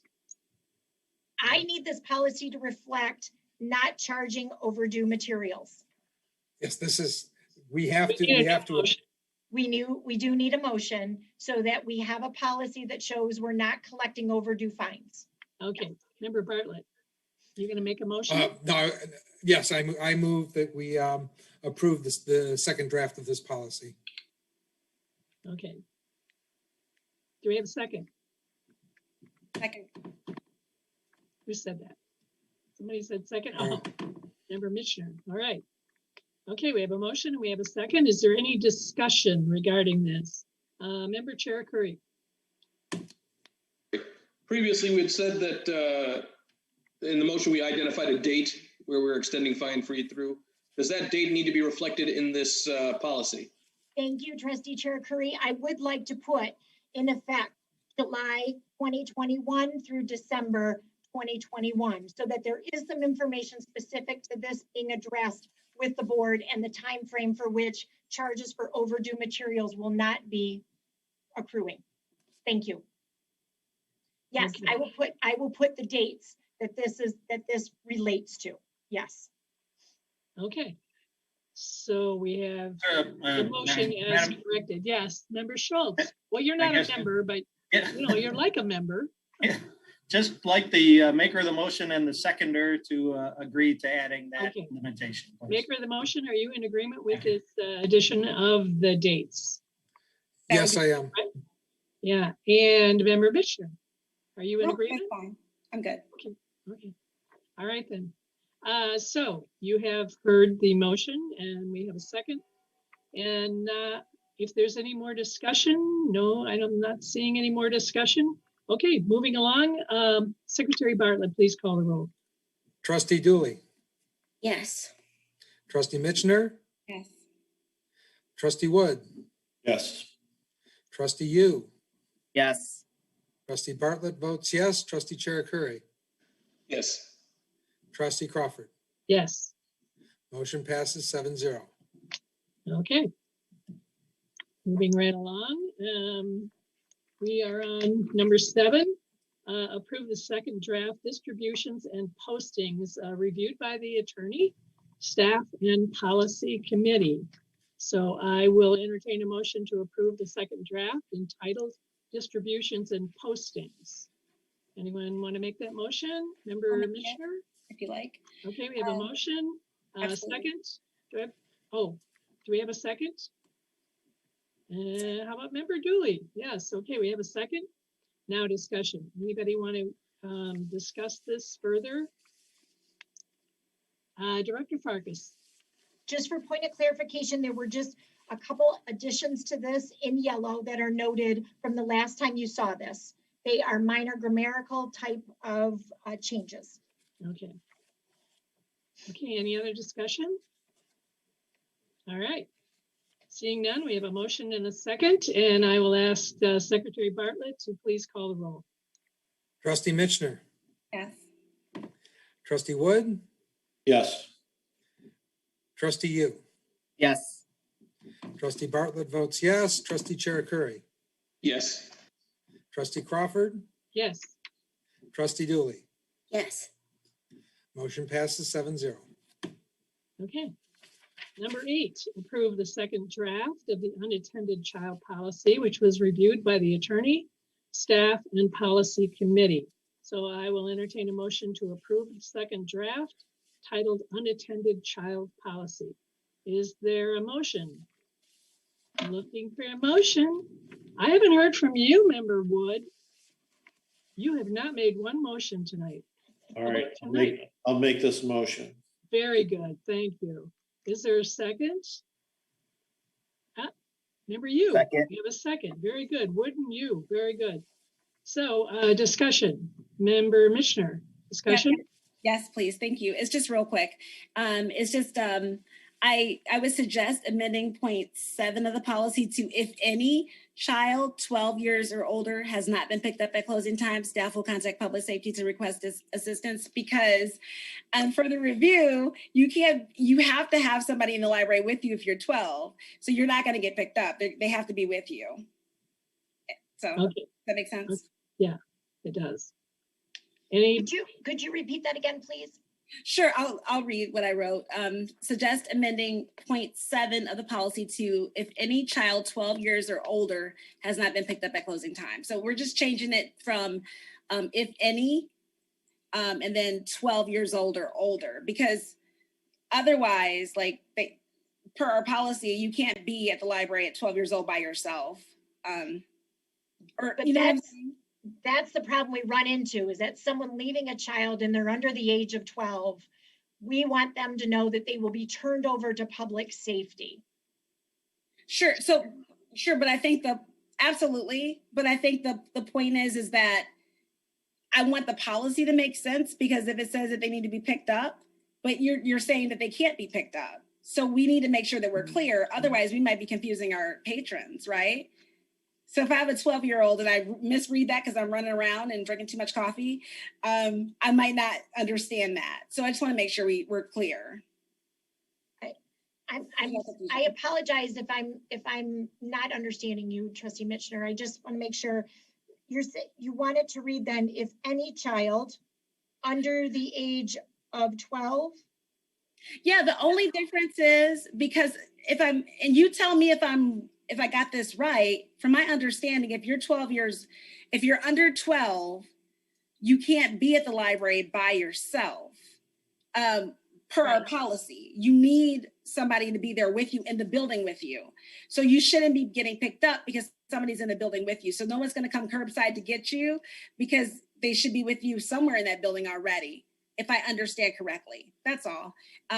So I just said, if we just change it to 12 years or older, that makes more sense. It's a really small thing, I think, that just got left off. Okay. I'm not changing the meat of what's already. No, I just wanted to make sure I got the or older. That is what I missed from you. I'm sorry. Yes, absolutely. It was a small thing. Okay. Is everyone clear on that? We'd like to remind you that the library will be closing. Thank you. Sorry. Oops. Yes, Member Cherukuri. Okay.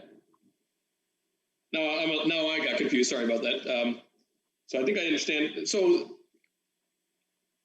is the intent of this, Director Farkas, that any child, originally it said 18, then it says 12, and now we're saying, I mean, are we just trying to catch all children? Everyone needs to be picked up. Is that the basic tenet of this thing? Otherwise, we're calling the police? Well, no. So a child that would be considered 12 and older, they can be at the building without a parent, without supervision. Okay. So if we run into a problem with a child that is under the age of 12, we are going to call public safety and turn that child over to them so that the staff is not there with them. Do you know what I mean? We after so much time, we turn them over to public safety for them to assist us. So just to clarify, like a 14-year-old who doesn't get picked up at closing time, what do we do? They would be there. We make sure they've got a phone, but we make sure that they've got a ride. Do you know what I mean? We will leave a child at that age because of where middle school, we've determined it by middle school and age that we would leave that child there, make sure you got your ride, you're set, but we will leave them in the vestibule. You know what I mean? We will leave them, and we might be leaving. We're not going to take responsibility for the child at that point. If they're under the age of 12, we're going to make sure that public safety has been contacted and they're in the hands of public safety. Okay, thank you. Okay. Yep. And Director Farkas, you understand what Trustee Mitchner was saying about that one section there? It looks like just a minor change, I think. Yeah, I wasn't changing the meat of it. I was. I mean, it's not a change, but it's just a clarification. Madam Chair? Yeah, yes. I hate to do this, I'm sorry. Yeah, I hate for you too also. Yeah, so if you look at point 6, so the point 6 is dealing with the children 12 and older. Yes. The last sentence of that sort of already says, if the parent is unreachable, staff will still contact the police for assistance. So that sort of takes care of the children 12 and older. The next point, number 7, is really about children 12 and under. Age of 12. And I think what might be throwing Member Mitchner's comment out there is that phrase picked up. Not so much that it's the 12 and under. So maybe we just need to work on a different phrase. So if a child 12 or under the age of 12 is at the library at closing time unattended, we'll call the police. That's what you're trying to say, right? That's what I'm saying. The picked up piece. Okay. Somebody should be there, right? That's right. So I think instead of the changing under 12 to over 12, we want to change picked up to something else. Yeah. Yeah, because when I read it really quickly, I was like, wait, can you drop off your 12-year-old? Because you're a 12-year-old. So if we're not clear, we put our community in a really vulnerable position where the police now is involved, where maybe they didn't have to be. Right. So if we leave picked up in there, it sort of lets people think they can have their kid unattended, and we don't want that. So how about if we just say a child under the age of 12 is at the library after closing time, unattended, staff will call the police. That's, I think, the intent, right? Public safety. Oh, I'm sorry, public safety. Okay. So great. I can work with Julie on that tomorrow if you want to finalize it, but I think we want to keep 6 and 7 to over and under. Okay. I think I've got it. I just want to, is at the library, at closing time unattended. Yes. Yeah. Thank you. Cool. Okay. Thank you. So I think everybody understands. Yes, the motion now is going to need to be amended, I presume. So if we're amending the motion, is the person who's offering the motion, Member Wood, you in agreement with this this change? Absolutely. Okay, good. And Member you're okay with the second? All right. So any other discussion? Thank you, Member Mitchner, for your vision on that. I read it all clearly today, thought I understood it, but guess not. All right.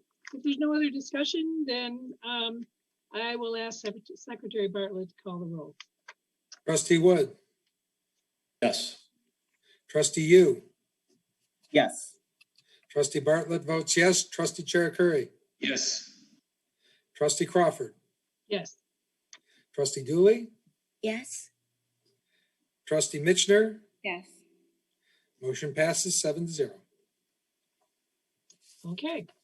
Number 9, approve a second draft of campaigning, petitioning, interviewing, and similar activities. So I will entertain a motion to approve the second draft titled campaigning, petitioning and interviewing, and similar activities. Is there a motion on the floor? Anyone want to make that motion? Member Dooley. So moved. Okay, and do we have a second? Second. Okay, Member Mishner seconds it. Now we can discuss if anybody has any comments about this or discussion, anything they would like to speak about this. I think it was pretty clear, but okay. Seeing, oh yeah, Member Chair. Yeah, just a point of information. Is there a current policy on this? Because it's all red. Yes. I had included the draft from in the last packet, Srini. I didn't put them back in again. But I can tell you a lot of it was similar. It was just cleaning it up. And if anyone from the policy committee from prior would like to mention anything, I know that was Trustee Mitchner and Trustee Dooley, if you'd like to add, but I know that it was reviewed. There didn't seem to be many discrepancies or concerns, but I'll let both Trustee Mitchner and Dooley add any comments. I did put the original to the new draft. Okay, are we clear? All righty, any other discussion? All right, Member Bartlett, please call the roll. Trustee Yu. Yes. Trustee Bartlett votes yes. Trustee Cherukuri. Yes. Trustee Crawford. Yes. Trustee Dooley. Yes. Trustee Mitchner. Yes. Trustee Wood. Yes. Motion passes 7-0. Okay, and now we have a new number 10, and I guess I will entertain a motion from Member Mishner to make the motion. Thank you so much. I'd like to make a motion for Juneteenth to be added to the employee handbook to the list of library holidays. I don't know why I'm holding up my hand like that. I think I'm just getting used to raising my hand, not pledging. Yes, I'd like to make that motion, please. Will you restate the motion? So you're not saying a paid holiday, you're just saying a holiday. Well, all holidays are paid according to our book. Like I did some research. Okay. So yeah, so that would automatically make it paid, absolutely, like all the other federal holidays are. Okay. All right, do we have a second? I will second. Member Dooley seconds the motion. Okay, and now discussion. We probably will have several discussion. I'll call on Member Bartlett first. No. I get to go first, right? Because I made the motion. Okay, all right. Sorry. No, you're good. It's just it is a passion point for me, and it's not just myself. It's a passion point for our entire community, and not just Black people. This is an American issue, right? Juneteenth is an American holiday, and I think that's why it's finally been recognized. We've been through a lot in the past year with this day, but many of you did attend the listening session, and if you heard people's passion in their hearts, and their turmoil with us as a board going back and forth, I just think we have to do right by our community and really honor this holiday. And, President Crawford, you had mentioned like, are you distinguishing a paid holiday or holiday? And that's what I realized is like holidays actually, haven't been changed since 2016. So it never was really stated as a closure, although we thought it was at times. So I just really want to honor Juneteenth as a federal holiday. If we don't honor it as a federal holiday when our country this all happened on American soil. Black people dedicated their lives freely, and then worked overage after the case freely. This all happened in America, right? And I know,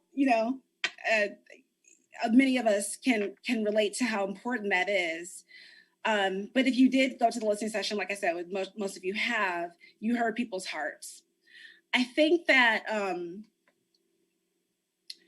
so many people had thoughts about why this keeps going back and forth with our board. And I have to tell you, from my perspective as a board member, being the board member who's been here the longest, I hate to call myself senior, but I'm going to call myself senior. I've seen a lot of camaraderie around a lot of issues, but I've been saddened that this hasn't been taken in the same way. I think it's a small gesture, but I think it's making things right. It's aligned. So I really do want to push today a comment that was made earlier by you, President Crawford, and I think your heart is in the right place, so I'm going to go there first. But we need to be careful that we don't microaggress each other. So when it was said a knee-jerk reaction and things like that, like this isn't knee-jerk. People waited years to have this approved, right? And here at the library, it's been a turmoil for me for over a year, and I run a whole business and raise a whole son. But this has taken up a lot of my time. So there's nothing about this that's been knee-jerk for me, and nothing about this has been knee-jerk for the community members that call in and share their hearts about how important this is for them. So I implore you all to think of this as true Independence Day for many of us. I really ask that we vote today. Delaying it any further sends a message, and that was clear from the listening session that our action or inaction makes a difference, and delaying is not acceptable. If we want to be equitable, if we want to be fair, if we want to be inclusive, we really have run our community around with this one. So I really implore you to say yes. Other discussion? One thing, and then let me just, since you called me out on the knee jerk, that was about in the past year. It had nothing to do in particular with Juneteenth. It was nothing. It was about other motions that were made, that were surprising, were made from the floor. So I think there's always a danger in that, and I think people don't have time to give thoughtful consideration to things, and this board is relatively new, so I will go back to what I said before. I like to follow a process. And the process that I think this board is best served by is by going to the committees and having them bring forward a recommendation. I have no problem with the holiday. I think that it's now a federal holiday, and that's fine. I have no problem with the holiday. I agree it's part of American history. I have nothing to say about that. What I'm talking about is the process. And the process is going to the policy committee and the finance committee to make sure that the money is there so that we can move forward with their recommendation if they have a recommendation at the next meeting. That's what I am requesting. So I will have to vote no on the motion. So any other discussion? Yes, Member Bartlett. I have one question about the motion, and that is the same question I had before. That is, looking at the list of holidays, I see 9 H's. And from the previous discussion, when you asked to be, when Trustee Mitchell, you asked this to be on the agenda, you made the comment of 10, that this would be the 10th. In the previous, I'm sorry, no, I asked for this to be number 10 on the motion. Oh, okay. Is your intent this to be the 10th holiday that we recognize inside of the board? Because previously we were looking at this again. There are 9 H's on the 2022 calendar. There are 9 paid holidays. And okay, so is this to be the 10th holiday, or is this to be the 11th holiday? And it deals with where our packages are for employees compared to, these standards inside the country. And that is, how many holidays do you offer?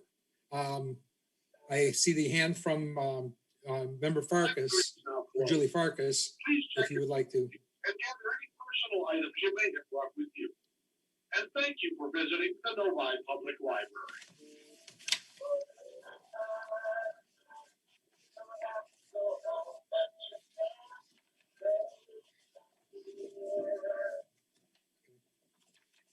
library will open at 10 a.m. tomorrow.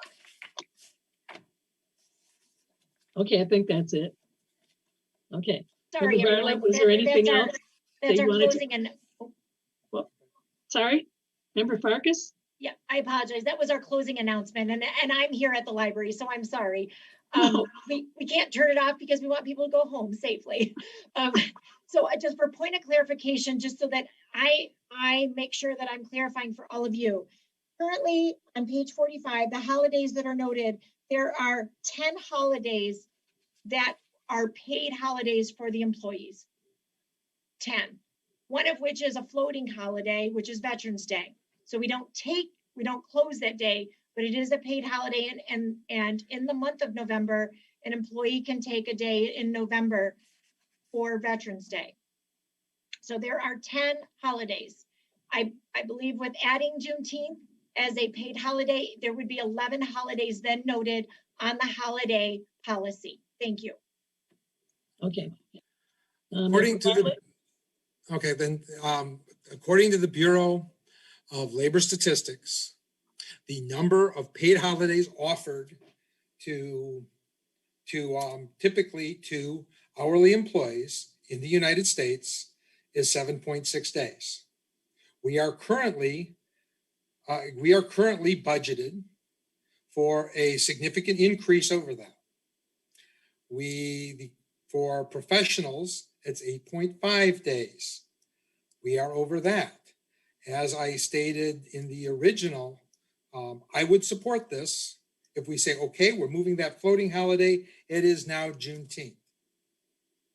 I don't know as we are in the position for setting any standards for the city, setting any standards where our budget standpoint is as Member Crawford to say, okay, we're going to number 11.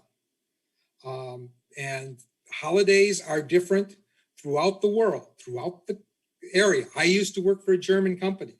We got 9 paid holidays in the United States. Germany gets 20. We had to handle all the help desks and everything for SLAs, and people don't like it. But I don't think, I don't know where the city is, and I don't think we should be setting a standard without really understanding that. 10 holidays is a generous package for hiring employees, in and above what the day stands for. And that's why, again, if we are saying we're going to replace the floating holiday, make it Juneteenth, great. But we're right now, other than that, we're saying we want to expand, expand beyond what is normally given to employees in this country. Okay, Member Dooley. Hi, thank you. Through the chair. I took a lot of the feedback from the last time we brought this up, and, we've had some more conversations about it too, in terms of after the listening session. We did like a kind of like a post-mortem. Some of us stayed on. And so I decided to make sure I did some research and due diligence because I want to respect your thoughts and opinions with regards to packages and things of that nature. So one thing that I wanted to point out was I looked at the Class 6 libraries that happen to be city libraries and not district libraries.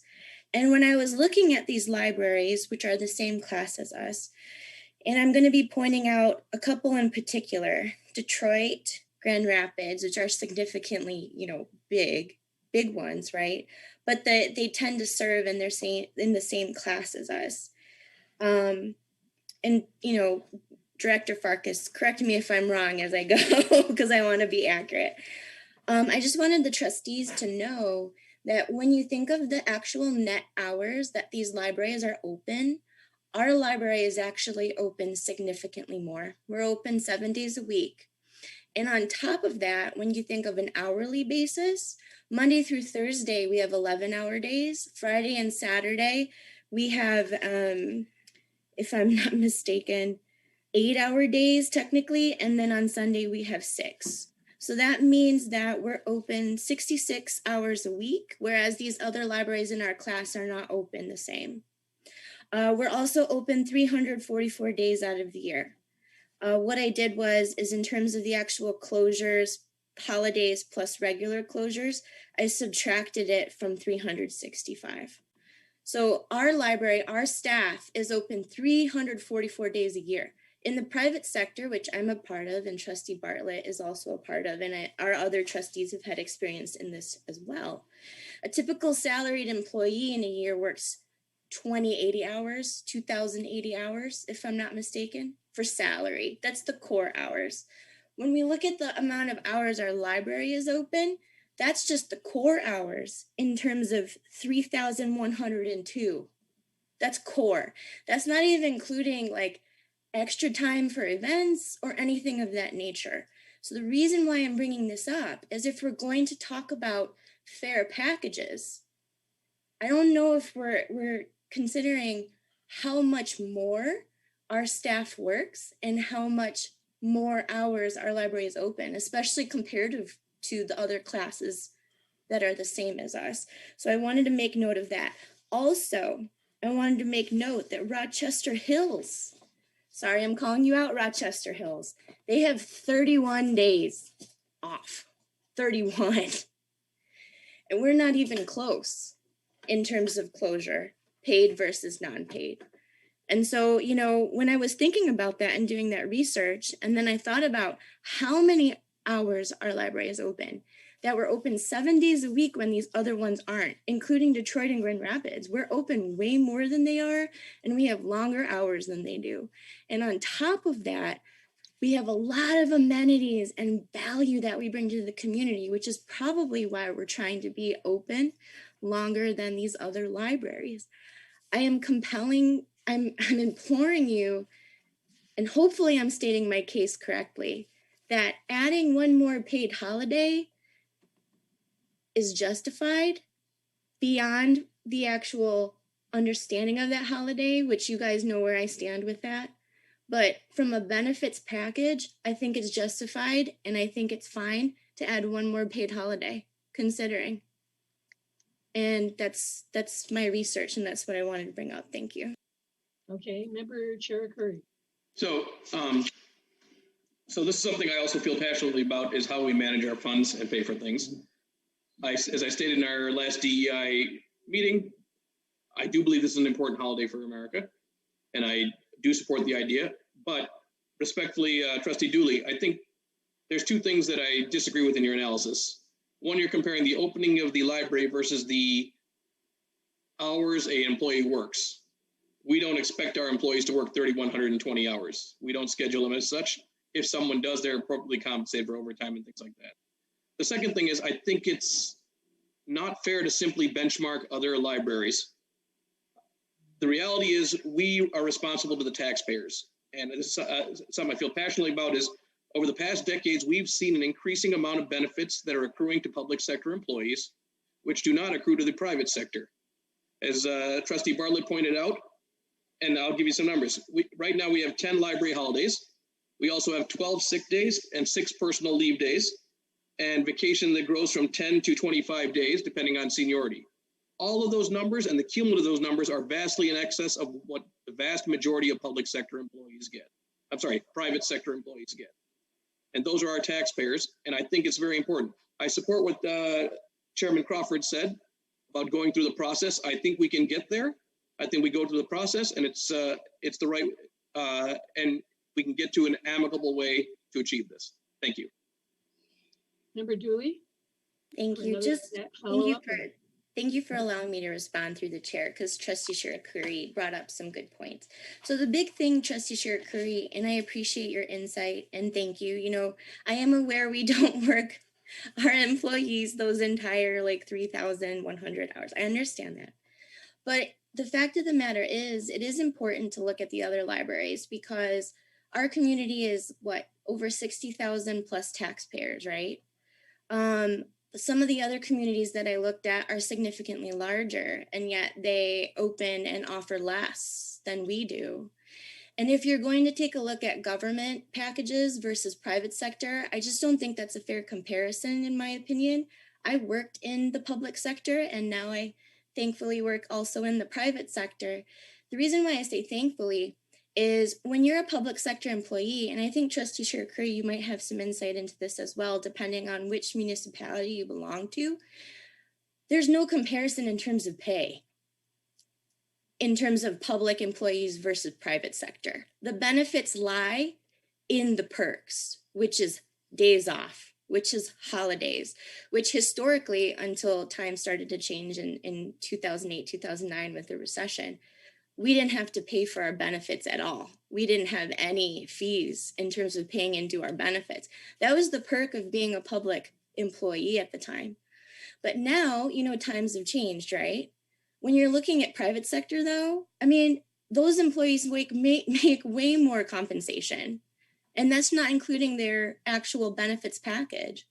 If you're looking at corporations, which is my assumption that you're looking into, and not just, the retail sector, but corporations, they do make significantly more salary and there is more opportunity for growth. So in terms of benefits packages, the packages lie in the perks when it comes to the public sector. And that's kind of what I wanted to point out for you. Member Michener? I would just say, please shut my door. Please shut my door. Thank you. I'm so sorry.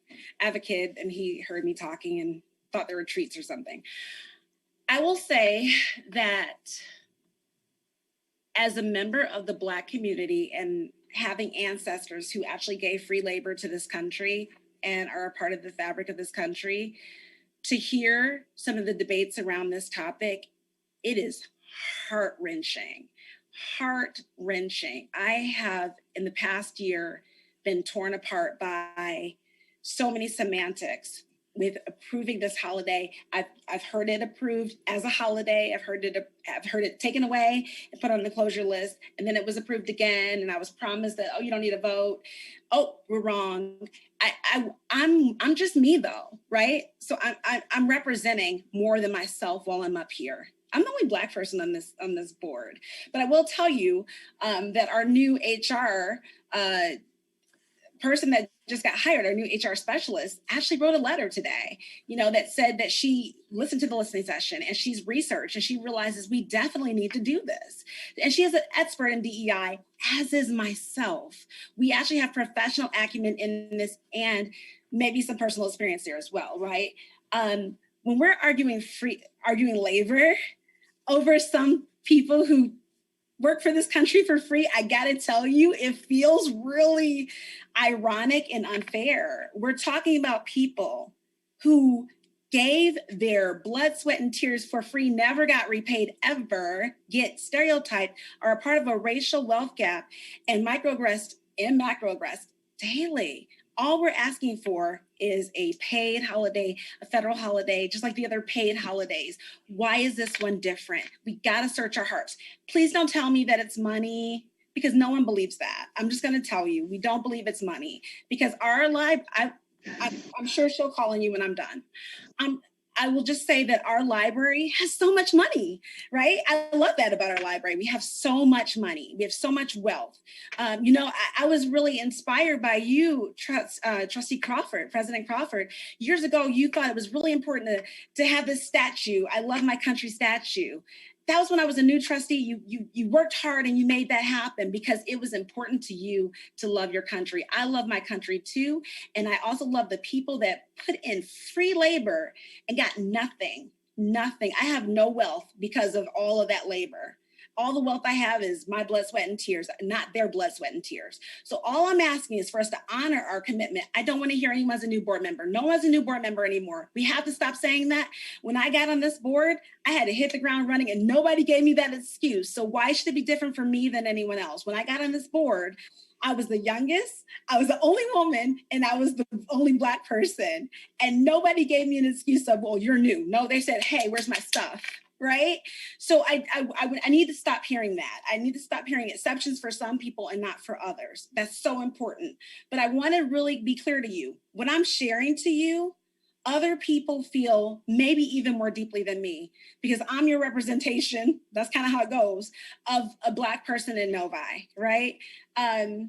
Or a person in Novi who cares about this holiday. Remember, this is about free labor. that was given. So can you reach in your heart, please have empathy and understand, you know what, maybe this doesn't seem quite fair, but that's, you know, all these years of slavery versus like one free day at the library to acknowledge that we care, especially after we've had a runaround year with this day. It's important. There is a message that will be sent if this isn't approved today. Delaying it has happened for a whole year. So I really want to be clear on that. And I you know, every person, except for Trustee Chakuri, but every person on our DEI committee agrees that this should happen. And we are the DEI people. So I just want to be really clear about that. Member Chair Hurd. So I'll just respond to two things. One, I don't want to pick a fight about comparative data, but Trustee Dooley, the perceptions of public sector as being less compensated or more poorly compensated than the private sector is kind of an outdated concept. Studies have shown across the board, when you look at the benefit package, you look at the quality of the benefits, the retirement plans they have access to, as well as civil service benefits, et cetera, they really vastly exceed what people get in the private sector across a vast majority of things. Beyond that, I think it's kind of elitist to consider Novi is a very diverse economic community. And we have parents who are not just corporate people working for the big three or in white collar jobs. We have plenty of blue collar folks who work in all sorts of things that are very proud work, whether it be retail, maintenance, et cetera, et cetera. That's one of the things I love about Novi. It's a top to bottom city. Trustee Mitchell, I'll just correct you on one thing. Actually, everybody was in favor of making this a paid holiday on the DEI committee. The difference was we could not agree on how to pay for it. And it's not disrespectful to say how to pay for something. Your title is a trustee, and you are entrusted with the well-being of this thing, and it's not unreasonable. And I would like to point out, since I'm no longer new, but I can say by going through the minutes is, by failing to follow the process, which again is what Chairman Crawford is trying to propose, an improper, a poorly formed resolution was passed, which has caused a lot of this angst. So people are working in the right direction, but you got to let them work. Thank you. Okay, Member Mishner. I don't really understand exactly what you're saying, Trustee Chakuri. Are you saying that by bringing this forth as a motion that caused division? Is that, I don't know what you're saying. I'm sorry. Can you clarify what you mean? Yes, the original problem from what I've seen, the research I've done on the minutes going back to when this was first proposed, is that the motion was brought forward without going through the committees and therefore it was passed as a poorly formed motion. Well, that's that does not mean the intent. Let me finish. It does not mean the intent was wrong. It just means that, you know, the reason we have Mr. Schultz on here, for example, the reason we just corrected whether or not a 12-year-old gets picked up or not, or that language, that's the purpose of making sure precise language and things are well formed. That's the original mistake. I'm new. I wasn't here when that's made. So now I am here. And by the way, I'd like to caution some of the folks during our DEI listing session complain about people rolling their eyes. Sorry, I just asked you for a point of clarification. I just want to make sure all of us are aware that we come across differently on Zoom than we may think. So, but back to the original point. I agree with what Chair Crawford has proposed, that let's let this go to the committee. I think a properly formed thing is going to create, will come through, and thank you. Sorry, I wasn't asking you to talk again. I just wanted like go on and on. I just wanted clarification to make sure what you were saying, because it didn't make sense to me. I will tell you it still doesn't. To tell me that me proposing Juneteenth as a motion in June of 2020, when George Floyd got murdered, and everybody on our board at that time said, what can we do? Every single person wanted to do something at that time. And if you look back at those minutes and videos, and you would know that, right? So to tell me that that was poorly formed is incorrect and not very kind. I want to say that, but it's also it was personally offensive. It's personally offensive. Okay. I don't think we have to do that. I think that's so, not only offensive to me, but I bet you can believe that other people are offended too. And here's the thing, we all get a vote. There are 7 of us and we don't all have to agree. And I've been here, again, the longest. And there's been things I haven't agreed with. and I've still been able to say hi. But when you disrespect someone's actual freedom situation, and also they're, going deeper into detail with the fabric of their being and things of that nature, and poorly, calling them poorly formed, that's quite offensive. So I just want to be really clear about that. It was not a poorly formed motion. It was, when I actually brought it to the table, I asked for discussion first, and quickly it was adapted. So you might want to look at that video again. Now, things came back over and over again, and that was interesting, as I've already stated. But you should probably view that video again and then maybe think that through. You get to have an opinion. We all do. But please don't add insult to injury by insulting me. Because to me, this is very personal. And I represent every Black person and non-Black person who believes in this in Novi. So you're not just offending me when you make comments like that, you're offending a lot of other people. And we got to be careful. We have to be careful. You may not understand, and that's okay, but please don't knock people that care about this holiday. Again, we gave free labor, so we're just asking for something here that we did promise as a board. Okay, any other discussion? Okay, I'll ask Secretary Bartlett to call the roll. Yes, Member Chair Curry? No. Member Crawford? No. Member Dooley? Yes. Member Mitchner? Yes. Member Wood? No. Member Yu? Yes. Member Bartlett votes no. That's who you are. Thank you for letting us know. Okay. And now we'll move on to public comment. So in order to hear all citizens' comments at a reasonable hour, the library board requests that speakers respect the 3-minute time limit. This is not a question and answer session. However, it is an opportunity to voice your thoughts with the library board. Remarks should be limited to those pertaining to matters before the board, to board business or policy, or to issues of community concern or interest. While comment upon the action, inaction, or performance of the board, the trustees, employees, and consultants is allowed, inappropriate, profane, vulgar, or abusive language and personal attacks will not be tolerated. Citizens must state their first, last name, and address. So I will ask if there's anyone that wishes to speak, and I have the timer. This is Studio 6, the top of my list. I see Woods. Okay. You may begin.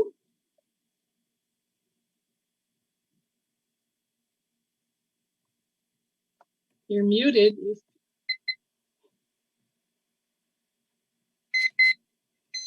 Oops. I don't know, there's some technical problem, apparently. That may be the case. I can come back to Woods at the end. Okay. And see if maybe they resolve it. Okay. Next up, I have Tia Marie Sanders. Okay.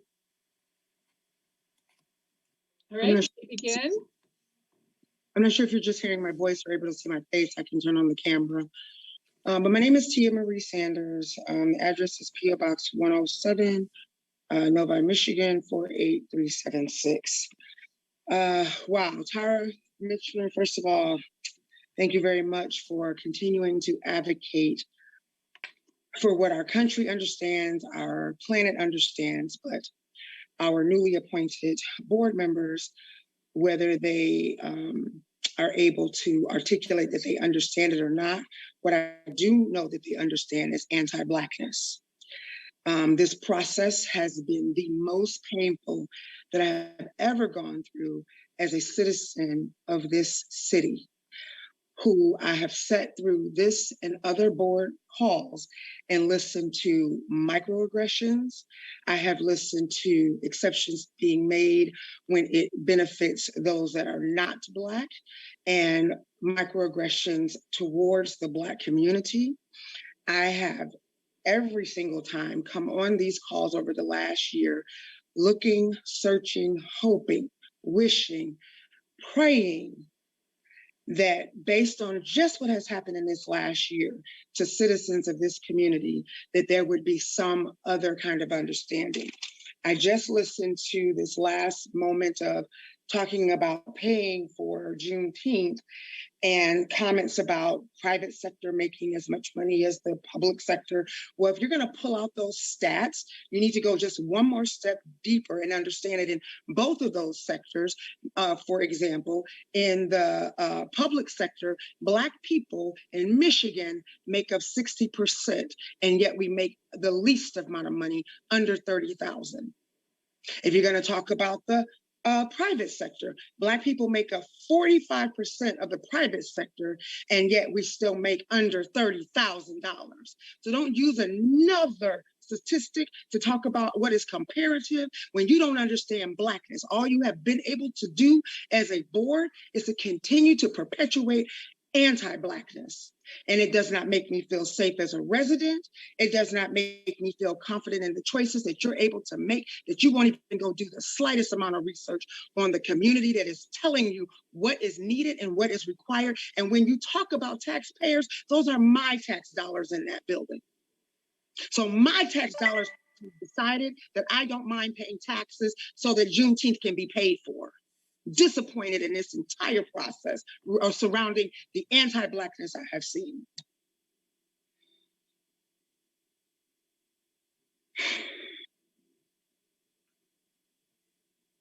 Okay, thank you.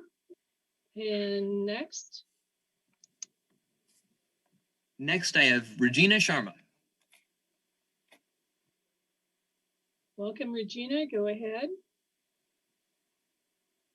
Hello, everyone. This is now the third time I've addressed the Novi Public Library Board in the last 6 months for what I witnessed as bullying, suppression, and discriminatory tactics by both library administration and board members toward trustee Tara Mishner, and a continued failure to address anti-Black hate and honor your responsibility as stewards of the community. In February, when I first addressed this board, it was because trustee Mishner was questioned as to why a hate clause would be a DEI initiative, a policy that would protect visitors of the library from discrimination. And since that time, I've continued to witness a lack of transparency and continued dishonesty with regard to Juneteenth, a holiday which, as referenced earlier in this meeting, is now a federal holiday, a conversation that has been going on for over a year now.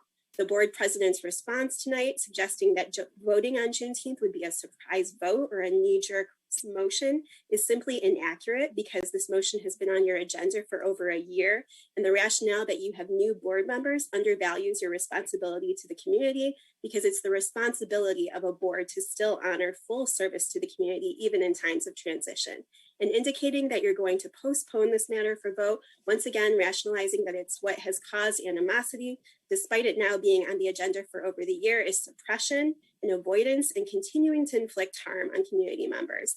The feedback from board members calculating the financial impact of a holiday representing liberation in this country for the Black community is problematic at best and racist at worst. I would challenge you to ask if you were quantifying that same financial impact if we were discussing whether employees would receive a paid holiday for Christmas or the 4th of July. I've also heard members of this board in recent past meetings question whether racism is really a problem in Novi, despite numerous members of this community providing resources on anti-Black hate and repeated harassment experienced by members of the Black community in Novi. Your behavior as a board is shameful, unacceptable, and you are an embarrassment to this community. And I'm not sure why, after repeated public comments that have gone on now for many months, including those addressed at the DEI listening session on Tuesday, that at the very least, you are not humiliated by your behavior. I'm not sure if you think it's because no one is watching you, but I assure you the Novi community is watching. The Metro Detroit community at large is watching and will take your racism into account if you so choose to pursue another public office again. Thank you. Thank you. And next. Next, I have Sharon. Go ahead, Sharon. This is Sharon Trumpy. I wish I could say that I found this vote surprising. I am saddened to say that I do not. it is quite apparent that the only time that the board feels like they need more time to do research is when they're upholding anti-Blackness.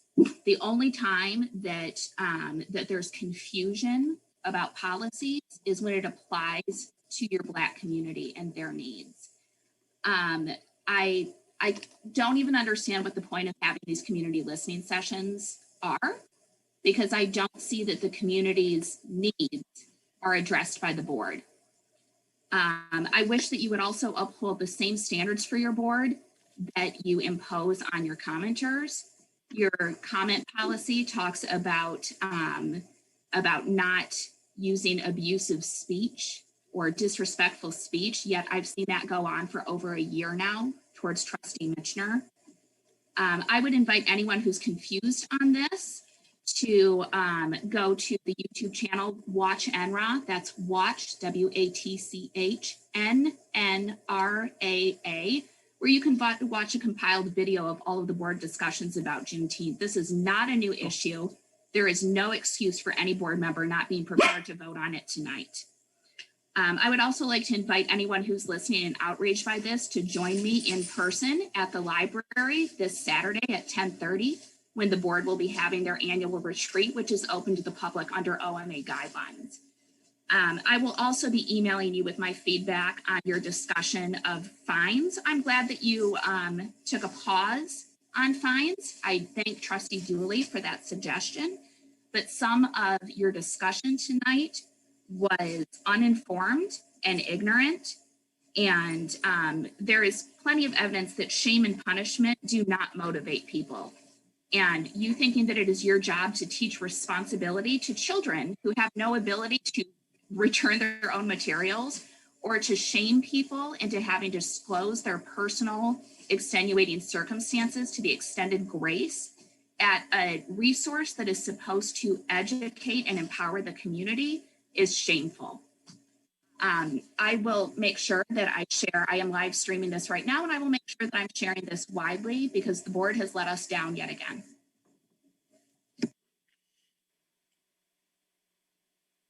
All right, next. Next, we have Betsy Bedoin. Go ahead, Betsy. Good evening, everyone. First, I would like to say thank you for the thoughtful discussion on the fines. I really appreciated the professional way that that conversation took place. And I think that the pause was a good start. I'd like to see that continue and have that be extended as a permanent policy. I was really disheartened to see that all of the decorum that this board showed disappeared when the Juneteenth discussion began. Asking to have this sent back to committee is, in my opinion, unnecessary, as this has been a constant discussion with this board for over a year. I understand some of you are newer. Again, I don't think new, but newer. But if you're able to read the minutes or watch the videos, I would think that given the amount of controversy surrounding this, that you would have showed up prepared to do your job as trustees. I think that you do owe the community the fiscal responsibility, and I think that's really important, and that's great. But I also think that the respect that you owe this community is paramount and needs to be a focus of your work. Asking people to wait longer after they've already waited a year is appalling and just unfair. And honestly, it's just unkind. I'd really like to see the board be more prepared to do their jobs professionally, as they seem to be in regard to the fines discussion. I think that everyone on this board could have been more prepared to have this conversation in a graceful and not embarrassing way. I think this board has once again embarrassed the community. I think that there is way too much bullying towards Trustee Mitchner.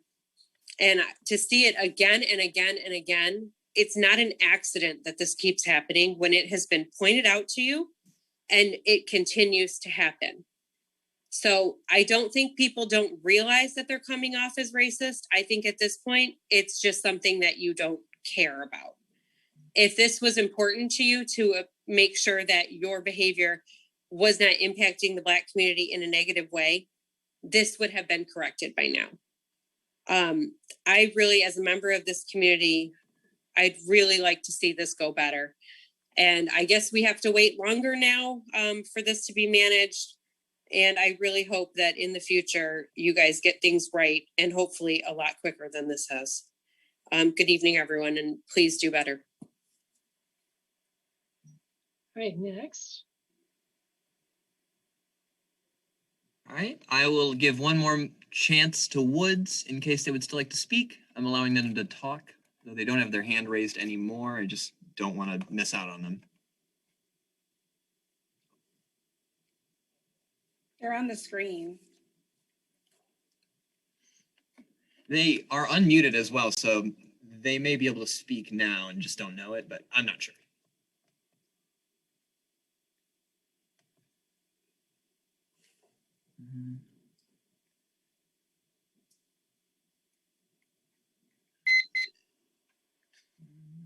Yeah, it would seem that no sound is coming out of Woods. I'll give them 10 more seconds, I suppose. I'd hate to leave someone behind. Okay. Is there anyone else? All right, I will disable talking, I suppose. My apologies to Woods.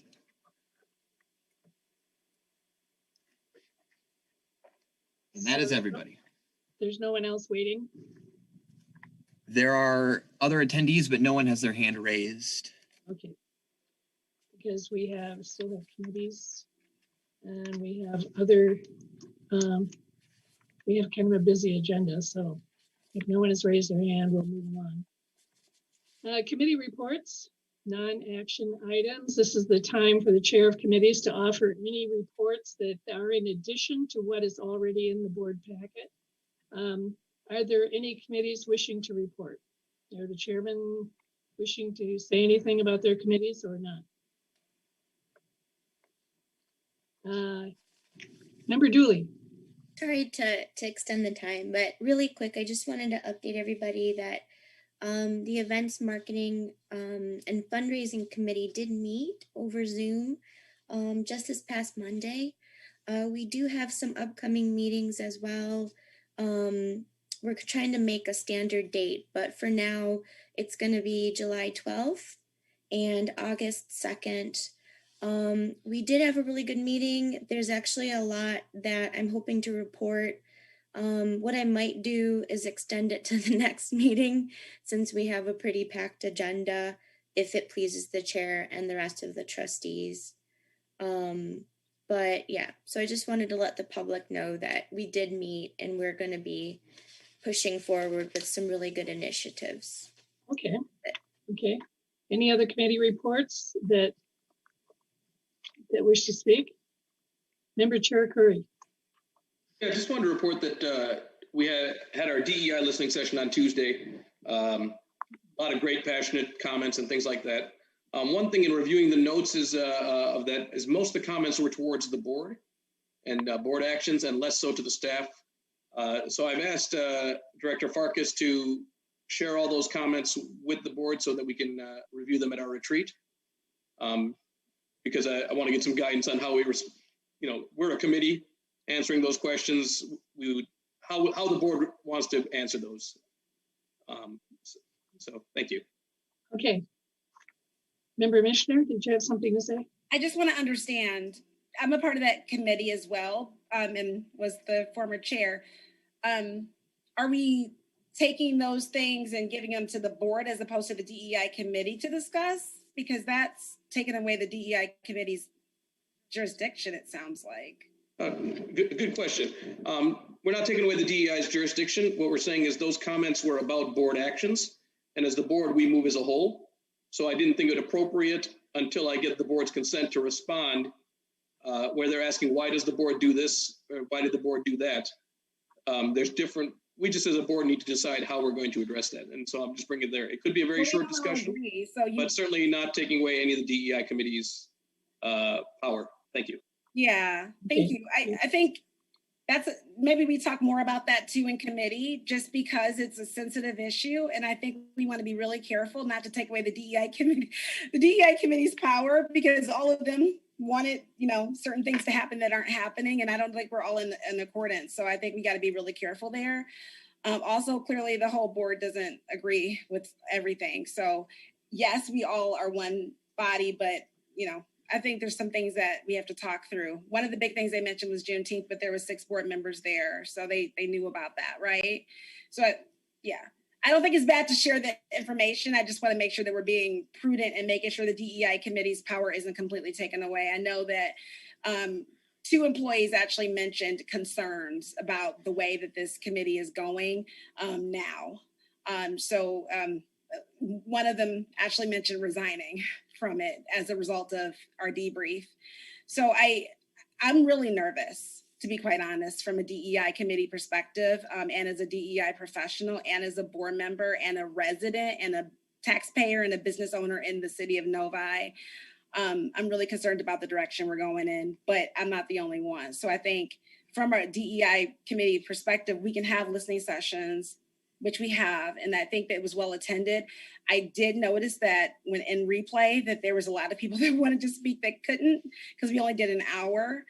So I don't know if that's something that just to add to your report that I think people should be aware of. The other thing that's really important to understand too is that we've got a lot of great ideas, like the multicultural walkthrough, which people seem excited about, as well as advocacy kits and the diversity audit. There's some really great things going on here. The programming is awesome. So I don't want it to be humdrum. There are some things that are going really well. I think what I heard, and you all can correct me if I'm wrong, is that what's happening on the floor of the library doesn't match what the board is doing. That was the comment that I heard. The floor of the library, we're seeing the programs, we're seeing postings. Someone submitted an article to Novi today, right? We're seeing a lot of good displays. Like, I was really impressed by the displays, as well as other people. But from this perspective, people feel like we're incongruent when you have a library that looks so accepting and welcoming from entrance. And I have been in the library quite a bit because my little summer reading kid is all about the books. He drags me in. I'm really proud when I look in our library and I see those displays from different cultures, from different walks of life than my own. But I'm not proud when I sit on this board and I hear every DEI initiative questioned more than others. So I think that's the piece that I heard the most, just to be specific, that there was an incongruence. And I would actually agree with that. And I think what was different between this listening session and the last listening session, and Director Farkas, hoping not putting words in your mouth. In the last session, there were a lot of things brought up that the staff could address. In this listening session, most of the things that were brought up, other than the good things, for example, compliments like we're looking forward to the walkthrough, both the digital and thing, most of the comments that need to be addressed are board issues. And so that's why I just want to bring all those comments to you guys on Saturday, and then we'll decide how to move forward. I hear you. Member Bartlett? Yes, I would agree with Member Chair Curry, only because I did sit through the listening session, and there were various attempts and various requests by the public and so forth to get all the opinions and have all the board members respond in that session. I did attend the OMA training session between then and now, and that's a dangerous situation, because as soon as you go from the DEI committee of 3 to adding another person from the board making comments in that session, you have gone to a majority. You have gone to a quorum, which OMA specifically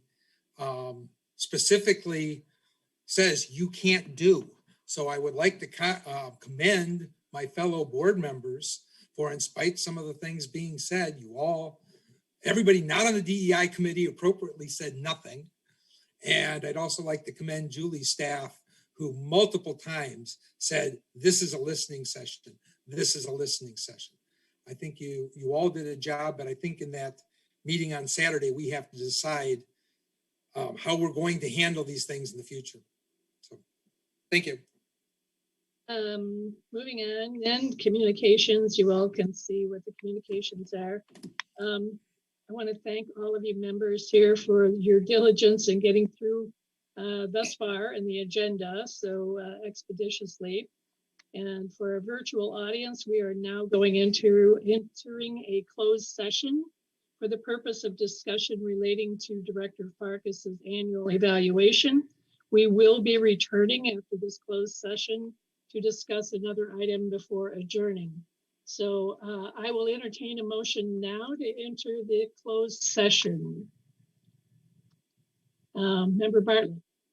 I move that we move into closed session for purposes of discussing Director Farkas's annual review. Okay, is there a second? I will second the motion. Member Dooley, seconds.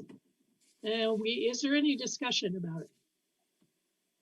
Seeing none, Member Bartlett, will you please call the roll? Trustee Crawford? Yes. Trustee Dooley? Yes. Trustee Mitchner? Yes. Trustee Wood? Yes. Trustee Yu? Yes. Trustee Bartlett votes yes. Trustee Chair Curry? Yes. Motion passes 7-0. Okay. Yes. You will all follow the link that I sent you from my email, and we will go into that particular Zoom. Thank you. And then I'll see you there. Thank you. Okay.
session, open session back up again. So is there anyone that will make that motion? So moved. Okay, and could I have a second? Second. All right, second, you. Any discussion about reopening? Okay. I will ask for Secretary Bartlett to please call the roll. You're muted. Yeah.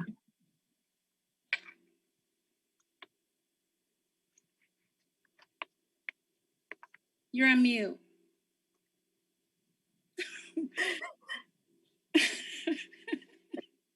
He's stuck. I didn't even see his lips moving. He's moving though. He's almost there, I think. He's finding the... Okay. Oh, good. I'm glad I'm not the only one that has technical issues. There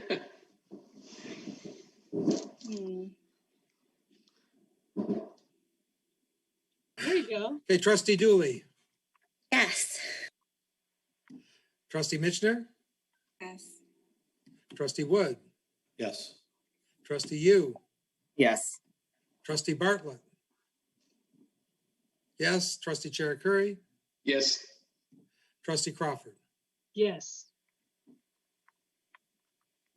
Okay, thank you for rejoining us. We have met in closed session, and I would like for our audience to know that we will be entertaining a motion for an increase in wages for our director at this time.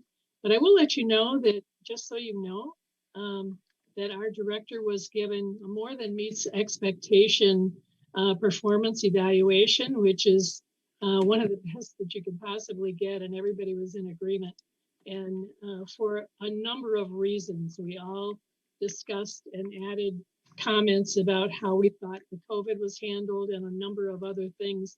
And in every single category, our director more than met expectations and objectives and management and policy matters and leadership and communication and a variety of things. So I will now entertain a motion that relates to our feelings as far as wages goes. Anybody wish to make a motion? Okay, Member Wood. So moved. Okay, the motion made is to, would be to give our director a 2% increase this year. Is that correct? Yes. Okay. I propose, you want me to speak it out? Do I need to? You need to be more specific. Sorry. I propose to give Director Farkas, who achieved a more than exceeds rating, a 2% wage increase. Okay. And is there a second? A second. I'll second. Okay, Chair Curry seconds. Is there a discussion? One thing I will share with the public in discussion is that I contacted the city of Novi in order to ascertain what increases administrative staff in the city were getting. And I was told that their increase for this year was 3%. Our library staff received a 2%. And I thought it was, I think that what we're doing here is a good thing, the 2%, but just letting everybody know that it is still below what the city of Novi has offered their administrative employees. So anyone else have any discussion? All right, seeing none, I'll ask Member Bartlett to call the roll for the 2% increase for Director Farkas. Trustee Mitchner? Yes. Trustee Wood? Yes. Trustee Yu? Yes. Trustee Bartlett votes yes. Trustee Chair Curry? Yes. Trustee Crawford? Yes. Trustee Dooley? Yes. Motion passes 7-0. Okay, thank you, members. I'm going to remind members to please review the upcoming library events and try to attend as much as your schedule allows. I know that. And Director Farkas. I just wanted to take a moment just to thank all of you. It is an honor working with all of you. We've had a very challenging year, but I think a very positive year in terms of trying to turn around COVID and work through it and to get our building open and to be available to our community as much as possible. I appreciate the opportunity to work with each and every one of you in committee as well as a whole. I look forward to the 21-22 year. Thank you so much for your time. Okay. I will entertain a motion to adjourn. It is now 10:20. So anyone wish to adjourn? Yeah, Member Mishner. I can make a motion. Making the motion to adjourn. Do we have a second? I'll second. All right, and Member Yu is seconding. And so we have a motion and a second to adjourn, and I will ask for a voice vote. All in favor signify by saying aye. Aye. Say aye. Raise your hand, maybe too. I'm sorry, can we do a roll call vote still, please? Sure. You know, I'll defer or refer anyway to our attorney. It is not necessary. Our attorney actually suggested that, so. Yeah, it is not necessary to ask for a roll call vote or have a roll call vote to adjourn. So I'm just going to ask for, ask for a voice vote. So, and you all complied. All right? I did it. Voice vote to adjourn? Okay, whatever. Are you making it in the form of a motion to have a roll call vote? No, we just always do. I want to be consistent. Oh, no, well, the attorney said it was. Okay. So Trustee just Wood. do the right thing. That's I don't all. think we have. Yes. Trustee Wood. Trustee Yu. Yes. Trustee Bartlett says yes. Trustee Chair Curry. Yes. Trustee Crawford. Yes. Trustee Dooley. Yes. Trustee Mishner. Yes, thank you. Good night, all. Motion carries Safe 7-0. travels We're unless adjourned. you're at home.